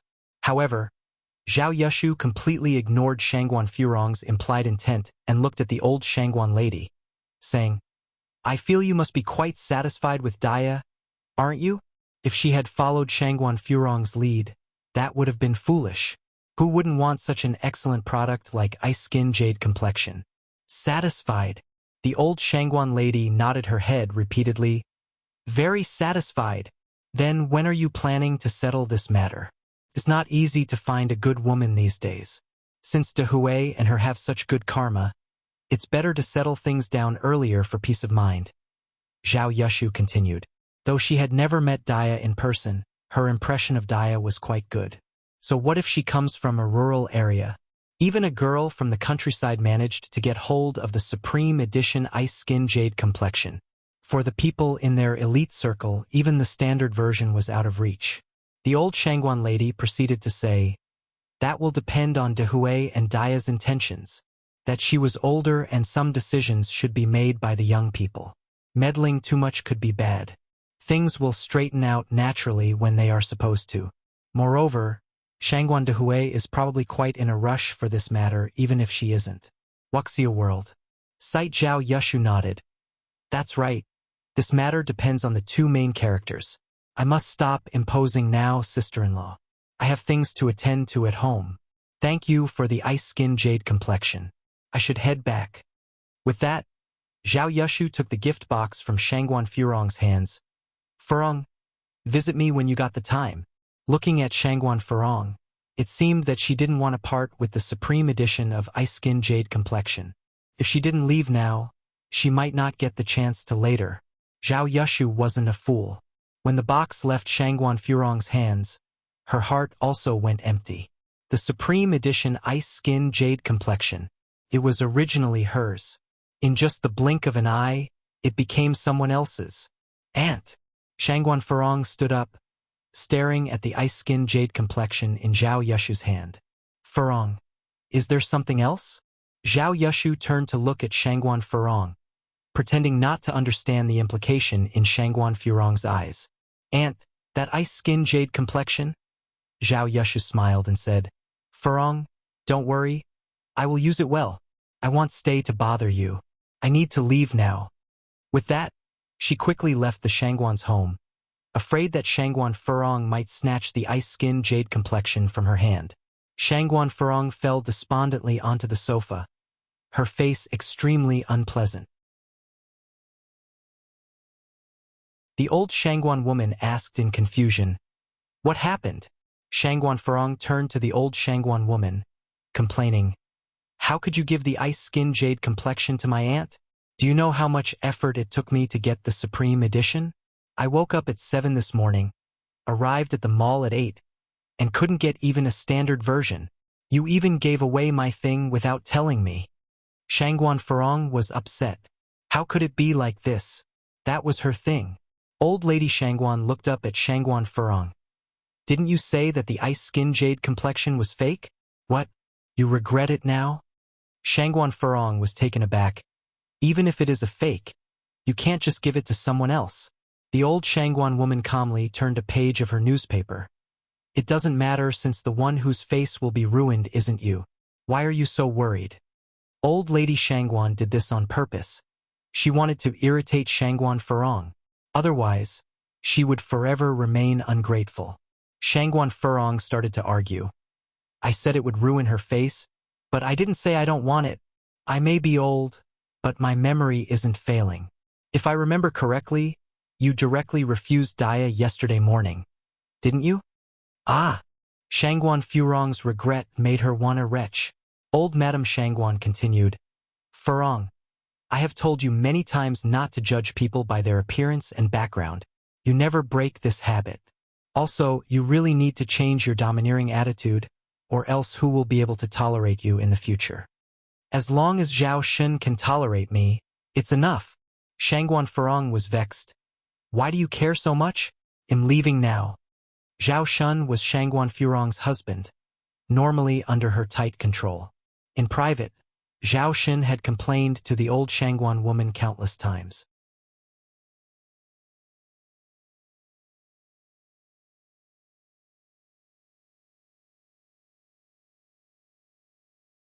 Of course, she couldn't say that she had missed out on the supreme edition of the Ice Skin Jade Cream. All thanks to the old lady Shangguan. And Daya. Surely she did it on purpose. If she had just said earlier that this was the supreme edition of Ice Skin Jade Cream, there wouldn't have been this misunderstanding, right? Rural people will always remain rural people, and could never step into the spotlight. Even though she had taken her anger out on Zhao Xin just now, Shangguan Furong was still livid. Jia Zhenjin glanced at the shattered pieces on the floor and whispered, Did you have another fight with Ziking's dad? Ziqing was Shangguan Furong's eldest daughter, 9 years old. Shangguan Furong grumbled, He's as useless as trash. He's not even comparable to Mo Qixin. Jia Zhenjin tugged at Shangguan Furong's sleeve, signaling for her to lower her voice. Shangguan Furong retorted. What's there to be afraid of? I didn't say anything wrong. Ultimately, the head of the Shangguan household was her. Who would dare to do anything to her? Be they young or old, everyone had to live by her rules. Jia Zhenjin pulled Shangguan Furong to the sofa and whispered, Furong, you should really keep your temper in check. Despite everything, Ziking's dad is a man, and he has his own dignity. If you keep this up, aren't you afraid that he might retaliate one day? Jia Zhenjin had known Shangguan Furong for many years now, and she was very familiar with her temper. Too hot-tempered and too domineering. Furong. Some truthful words are unpleasant to hear. At her words, Shangguan Furong's expression changed. She nodded slowly. I get it. Jia Zhenjin knew it wasn't a good time to stay around. So she said, knowing you're okay puts my mind at ease. You'll get going then. Shangguan Furong nodded. School. And I Yang had an exam in Chinese yesterday afternoon. Today she was scheduled for math and English exams. She arrived at the campus right when the classes had just been dismissed. And I Yang was dressed in a blue and white school uniform, holding a few books. As she strolled down the path shaded by camphor trees, she attracted the attention of quite a few students who stopped to watch.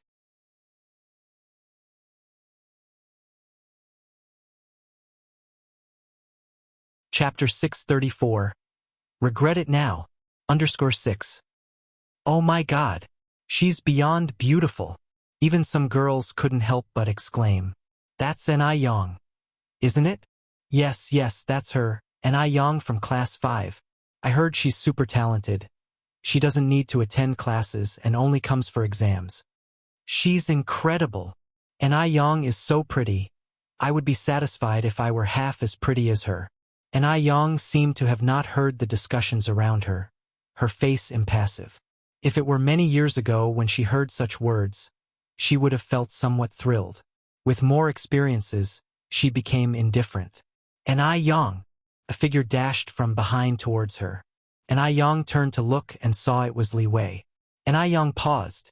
If she remembered correctly, hadn't Li Wei already graduated? Surprised to see me? Changes during the puberty can be pretty fast. After not seeing him for a long summer break, Li Wei seemed to have grown much taller and his voice had deepened. Wuxia World. Site Wuxia World. Site. Ko and Yang nodded. Quite surprised. Didn't you graduate already? Li Wei chuckled. It seems you do care about me. And Yang. Li Wei continued. I was joking with you. I didn't do well in college entrance exam, so I chose to repeat a year. Am now in class 8. Oh. And Yang nodded. I see. Brother away. Zhou Shuamei caught up from behind. Li Wei seemed somewhat reluctant to let An Yang see how close he was with Zhou Shuamei. He just nodded coolly. Zhou Zuimai's expression darkened slightly. Li Wei continued. The exam is about to begin. How's your preparation, An Yang? It's going well. An Yang nodded after a pause. She added, I need to leave now. I have something to do. After finishing, she ran off in the direction of the teaching building. It seems like An Yang doesn't like me, Zhou Shuamei complained. Li Wei added, maybe you misunderstood An Yang? She's actually quite nice. Having heard that, Zhou Shuamei felt even more aggrieved. She and Li Wei were childhood friends, but ever since the arrival of An Yang, it seemed like Li Wei wasn't as enthusiastic about her anymore. She had to study hard, surpass An Yang academically, make Li Wei take notice of her. Zhou Shuamei made a fist in determination. The two of them proceeded towards the teaching building, each lost in their thoughts. At 1:30 in the afternoon, the monthly exam officially began. As soon as An Yang started her math paper, she felt a familiar pain in her abdomen. Could this be happening? An Yang frowned slightly. She had been so busy recently that she had lost track of the days. It seemed like her period was due today. During menstruation, a woman's body tends to be at its weakest. An Yang was no exception.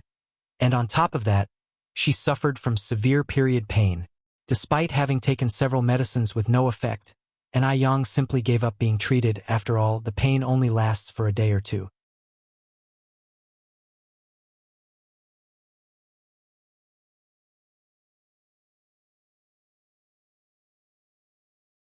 Chapter 635. Regret it now.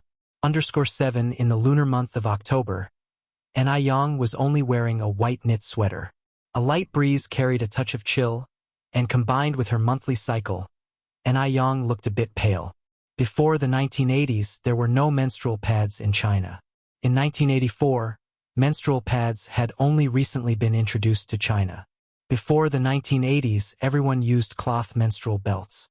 A menstrual belt was a strip of cloth sewn together. Most households kept two, one to be worn and one for washing, during the menstrual cycle. Although menstrual pads had been introduced to China, the vast majority still used menstrual belts. That was because a pack of menstrual pads cost 8 or 9 yuan. But at that time, people's monthly salary was only about 30-something yuan, which made them unaffordable. And because sales were low, very few stores sold them. You had to go to specific stores. And Yang did buy quite a few for home use. But now she was in the city. And Yang quickened her pace. She must hurry. Just then, a luxurious car suddenly stopped in front of Yang. Wuxia World. Sight ordinarily, Yang would definitely think that this car looked familiar. But today, she suddenly felt irritable. Whose damn car was this? How impolite. Didn't they realize she was in a hurry? Just as Yang was about to lose her temper, the driver's window rolled down, and Wu Daming's excited face appeared. Sister-in-law! Sister-in-law! Before Yang could react, the back car door was pushed open from inside, and a long leg came into view first. Following the line of the leg upward, a clear-cut face came into view. Brother Mo! The anger within Yang vanished instantly. Yang! Mo Chishan walked over and gathered Yang into his arms. It's so cold out. Why are you dressed so lightly? As he spoke, Mo Chishan took off his dark blue trench coat and wrapped it around Yang.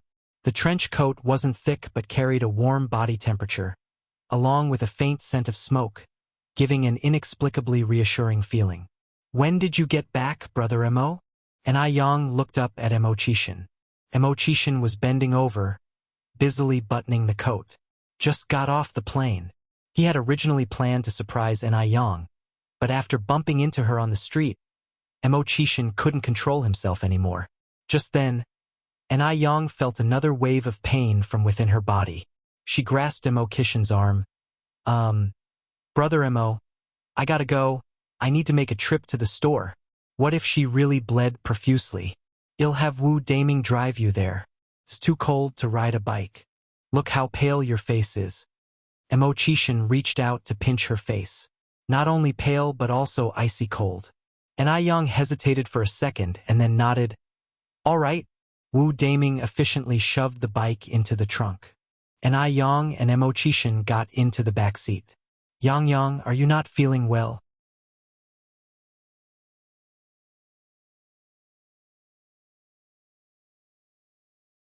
Are you sure? Mo Chishan glanced at her abdomen. Yang. Crap. Although Mo Chishan doesn't stay in this villa often, it's regularly cleaned by someone. The interior was very clean. Mo Chishan led Yang to the master bedroom, single-handedly pulled open the bathroom door, put Yang down and said, There are new toiletries inside. I am outside. Remember to call me if you need anything. Yang nodded, reaching out to close the bathroom door. Soon, there were sounds of splashing water coming from inside. Mo Chishan sat on the sofa in the living room, and in no time, there were a few cigarette butts in the ashtray. Yang stayed in there quite a while. She washed her clothes and put them in the bag that used to hold her new clothes. Just as she came out of the bathroom, she saw Mo Chishan coming over with a bowl. Yang, get to the bed and rest. Drink this Angelica brown sugar water first. Yang squinted her eyes, took a step forward, stood on a higher step than Mo Chishan, and reached up to rest her hand on his shoulder. Tell me, do you often flirt with ladies like this? Confess. It's less severe to confess than to resist. Young lady. Mo Chishan was taken aback. My oldest sister is 22 years older than me. My second sister is 18 years older than me. I don't have a younger sister.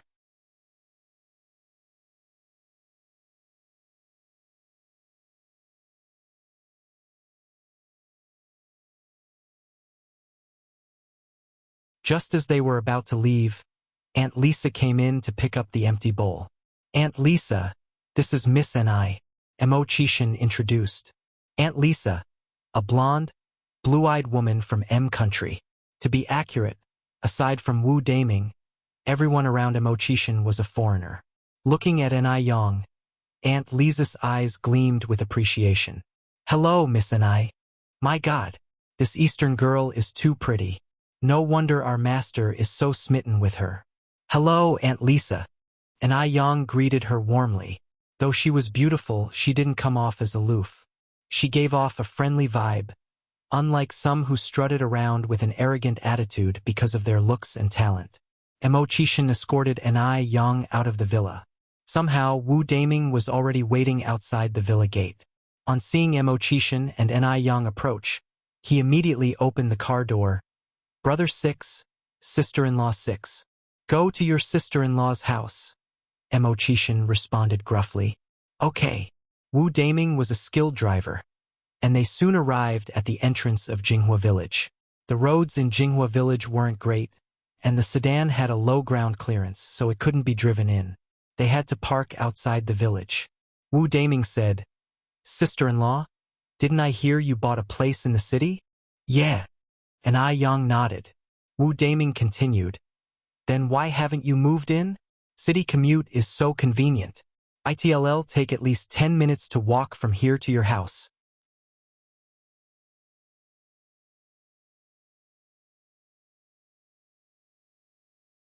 Chapter 637. To get rich, build the road first. _2. And Ni Yang said with a smile, The city is too noisy. The countryside is more serene. It's a good opportunity to get some exercise on the walk home. Even though the city was bustling, Ni Yang felt no sense of belonging there. She had a fondness for the countryside. However, Wu Daming's words reminded her of something. Wu Daming further said, Sixth sister-in-law, I heard you've been investing in real estate. How many properties have you bought in the city? Ni Yang thought for a moment. Probably more than 20. I've lost count.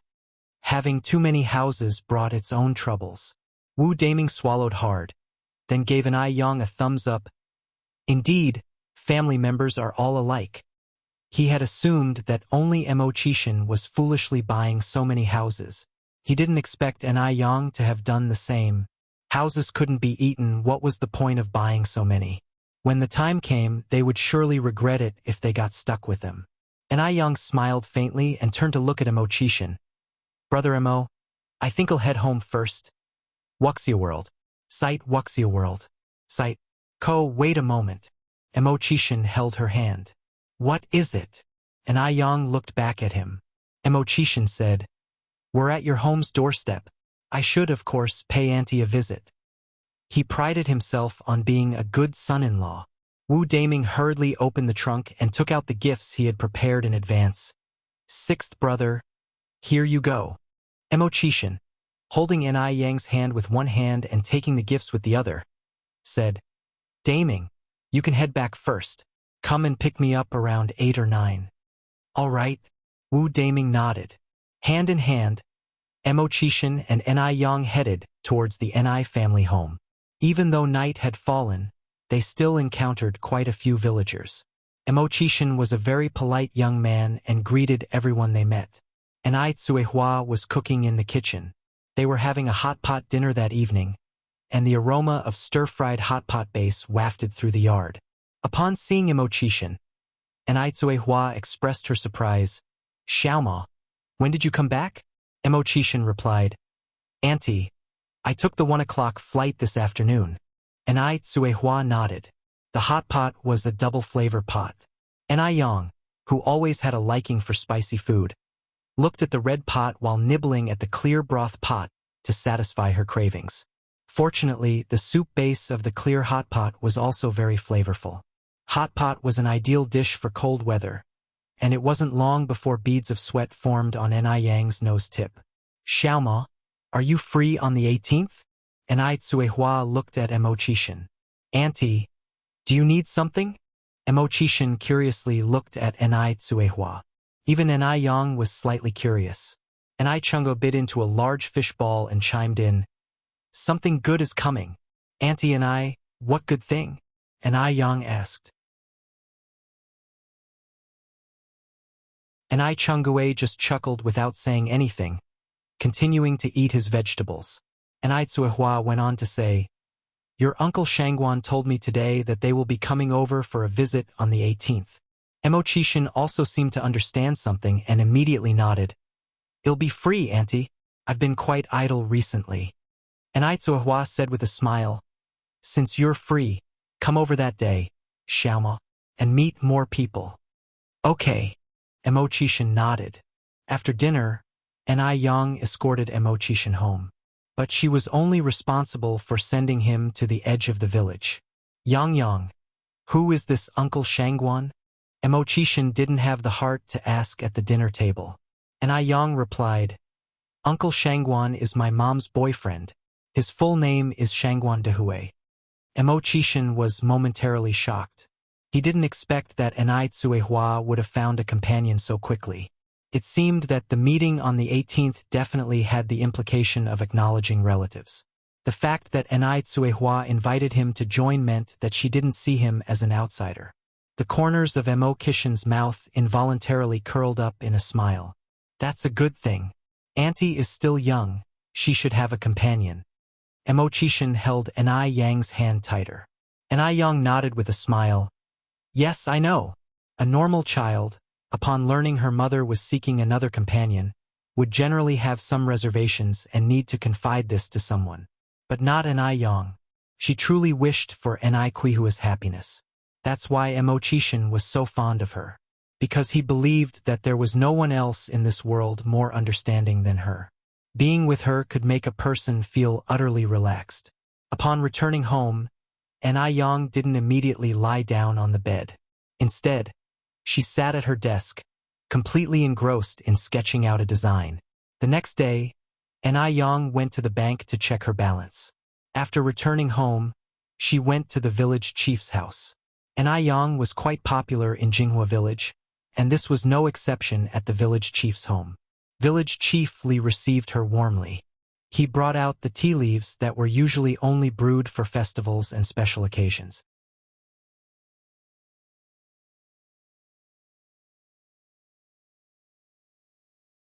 Chapter 638.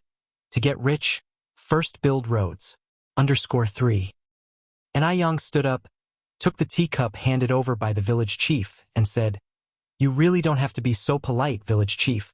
I'm only here to discuss something with you. After that, I'll be leaving." Village Chief Li responded with a smile. "That's perfect. We can chat while enjoying our tea." Enai Yang sipped her tea and continued, "Village Chief Li, the roads in our village become muddy every time it rains. It is very inconvenient for the elderly and children to walk on them. Yang, are you thinking about fixing the road?" Village Chief Li inferred from Enai Yang's words. "Yes." Enai Yang nodded in confirmation. Village Chief Li took a puff of his cigarette. Yang, you know the situation in our village. Before you came back, everyone couldn't even afford meat. At the moment, there is no supportive policy from the government. Talking about road construction is easy, but it requires a substantial amount of money. Even if each household in our village could contribute 100 yuan, it would not be sufficient to cover the costs. Road construction requires stones, cement, sand, and the wages and living allowances of the workers. Altogether, it would cost at least over 100,000 yuan. That isn't a small amount of money. Enai Yang took out a small notebook and continued, "Village Chief Li, I've calculated that our village needs about 20 kilometers of cement road. Building a road about 5 meters wide and 20 centimeters thick would require approximately 240 tons of cement, 1,920 tons of sand, and including labor costs and so on, it would cost around 100,000 yuan. I will cover this 100,000 yuan. In the era that followed, based on the price of 138 yuan per meter, a 20-kilometer cement road would cost at least over 2 million yuan. However, this was the cheap and economical 1980s after all. To get rich, build roads first. Enai Yang had thought it through. She wanted to help build the road in Jinghua village. Only in this way, she thought, could the village further develop in the future. Wuxia world. Sight upon hearing her words, village chief Li was stunned. Yang, what did you just say? 100,000 yuan. That was not a small sum. And Yang said, Village chief Li, you heard me right. I am completely sober. I want to build a road. Village chief Li took a deep puff of his cigarette. Yang, does your mother know about this? And Yang nodded. Don't worry. I've already discussed it with my mom. And Cuihua was also a very grateful person. The villagers of Jinghua village had always treated her and her daughter well. Now that their economic conditions had improved, it was only right for them to give back to Jinghua village. Helping others can be a form of self-help too. Yang, are you really not joking with me? Village chief Li still found it hard to believe. And Yang said very seriously, Village chief Li, you don't have to worry. I am not joking with you. If you agree to construct the road, we can start implementing it tomorrow. Then the construction team can come to me for reimbursement. Yang, on behalf of all the villagers, thank you. Village chief Li stood up and bowed to an Yang.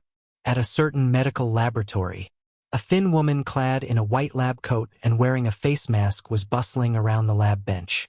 An elderly woman with silvery hair was sitting across from her. Dr. Xiaoran, how are the identification results? Lady Shangguan was very nervous and uneasy at the moment. She was waiting for the identification results. She had a hunch that Ni Cuihua was somehow tied to her. If not, then she might never find her daughter in this lifetime. Dr. Xiaoran poured the red liquid in one test tube into another one filled with a blue liquid. Aunt Qing, don't worry. The identification results are not out yet. They're not out yet? Lady Shangguan became anxious. Didn't they say the results would be out in 3 months? How come there are still no results yet? Dr. Xiaoran apologized. There is a problem with the identification machine, so it may take a while longer. Aunt Qing, I'm really sorry to have kept you waiting all this time. Hearing this made Lady Shangguan sigh. Dr. Xiaoran looked up at Lady Shangguan and noticed her complexion seemed off. Aunt Qing, has your coughing gotten worse recently? Lady Shangguan responded. It hasn't gotten much worse. It's still the same. Dr. Zioran's brow furrowed. What did Dr. Jiang say? Lady Shangguan avoided directly answering Dr. Zioran's question. Instead she asked, how much longer do we have to wait? Dr. Xiaoran replied, the new machine is still being shipped. Adding the time needed for the identification process, I'm afraid we need to wait until after the new year. After saying this, she added, if you are in a hurry, I can recommend a trustworthy doctor for you. Lady Shangguan shook her head. I only trust you now.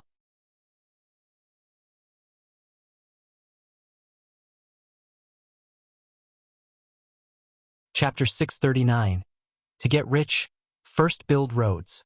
_4. Dr. Xiaoran stopped what she was doing, sat opposite the old Mrs. Zhang, reached out and held her hand. Qing, your illness can't be postponed anymore. If Dr. Jiang is not confident about treating you, you should seek other doctors as soon as possible. Dr. Xiaoran is trained in forensic science. Her understanding about human health is not very extensive. She only noted a particularly unhealthy pallor on the old Mrs. Shangguan's face. Mrs. Zhang laughed. As people grow older, the organs in the body start to fail. This has nothing to do with Dr. Jiang's medical skills. Xiaoran, I trust Dr. Jiang just like I trust you. She had been dealing with Dr. Jiang for half of her life. All her major and minor sicknesses were treated by him. If she suddenly replaced him with another doctor now, wouldn't it put Dr. Jiang in an awkward position? Mrs. Zhang was a person who deeply valued relationships. Dr. Xiaoran slightly furrowed her eyebrows. Qing, this isn't about trust. Dr. Jiang is old.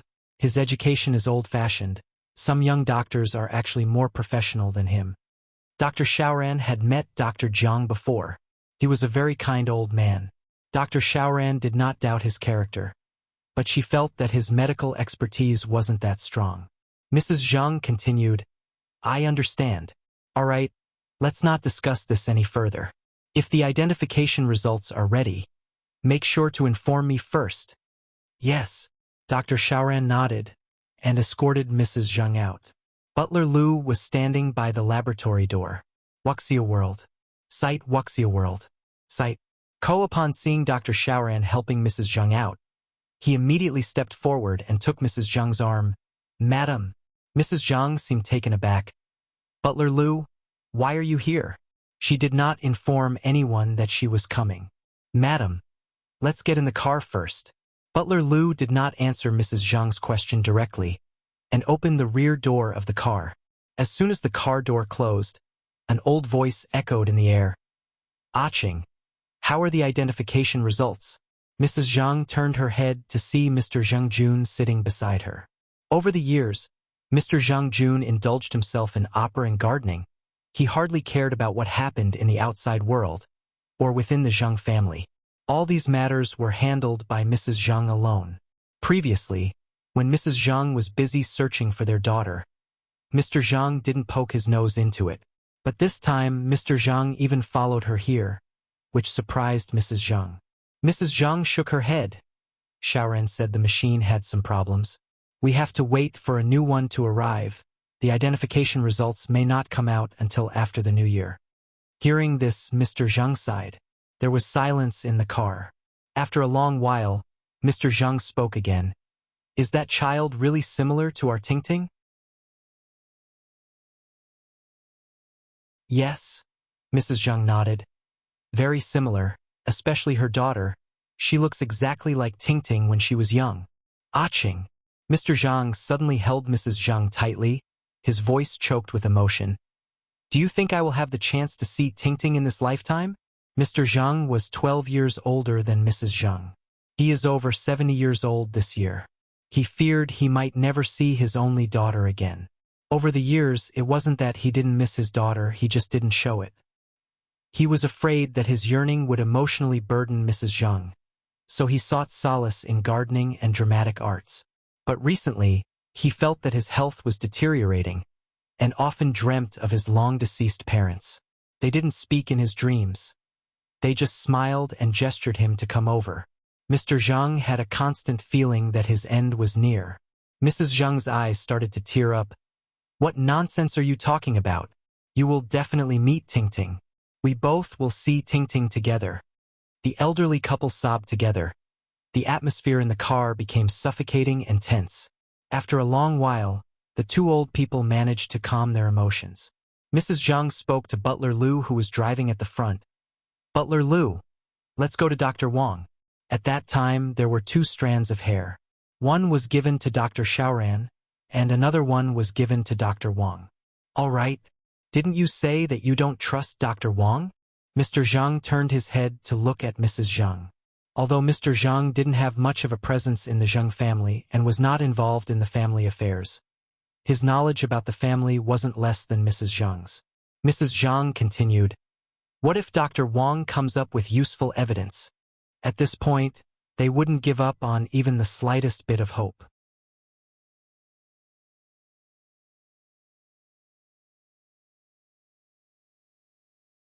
Chapter 640.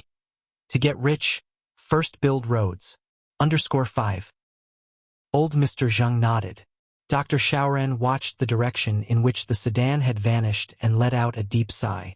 From the day she remembered things, Mrs. Zhang had been searching for her daughter. This search had been going on for over 20 years. Soon, she was going to get married and have a baby, and Mrs. Zhang still hadn't found her hope. Dr. Xiaoran turned back to the laboratory and made a phone call. Hello, Lala. I need a favor. A pretty voice came from the other end. What is it, Xiaoran? There's something wrong with my detector here. Can you help me with a DNA identification? Sure. Thank you, Lala. Dr. Xiaoran continued. Then I will bring it to you right away. The person on the phone with Dr. Xiaoran is Zhoula, her college classmate and a very good friend. Although Mrs. Zhang doesn't believe in others, Dr. Xiaoran believes in Zhoula. Instead of waiting like this, it's better to let Zhoula do the identification first.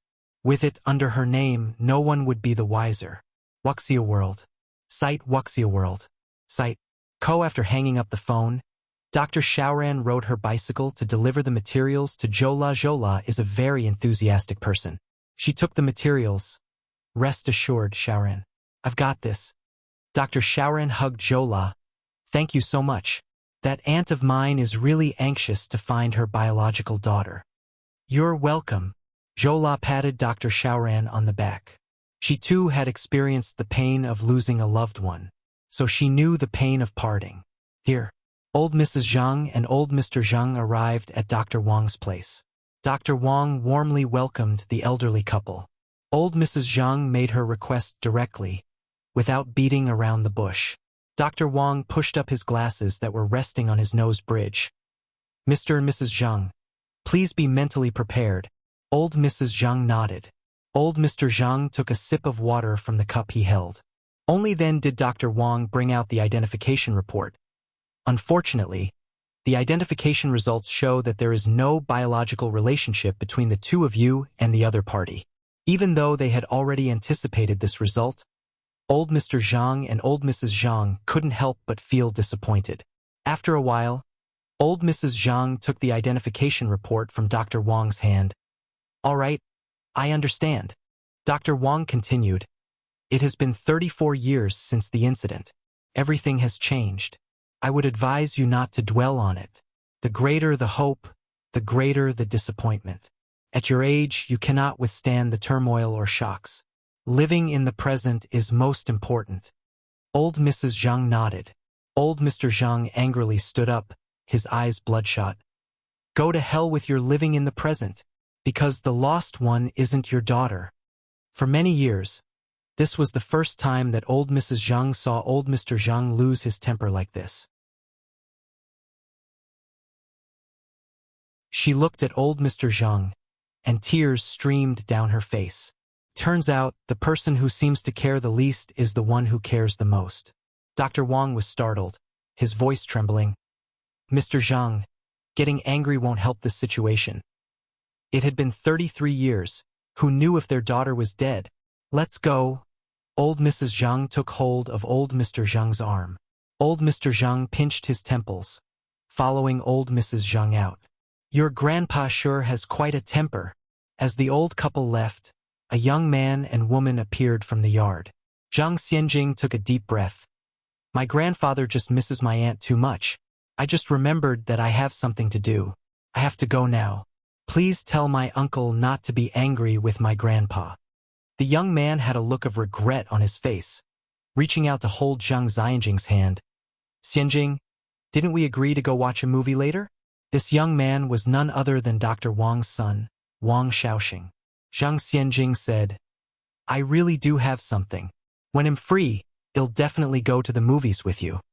At this point, Wang Xiaoxing had no value left. Naturally, she was ready to kick him aside. She would marry Mr. Mog if she were to marry. For men like Wang Xiaoxing, he barely qualified to be her shoe carrier. What about us? Zhang Xianjing feigned ignorance. What about us? Wang Xiaoxing said, I mean our relationship, Xianjing. Didn't you say that you would consider me, give me a chance? Zhang Xianjing regretfully said, Xiaoxing, I think I need to consider that. You're tuning in to the Legend of the Vagabond YouTube channel. Don't forget to subscribe and join us on this journey to catch the most captivating stories.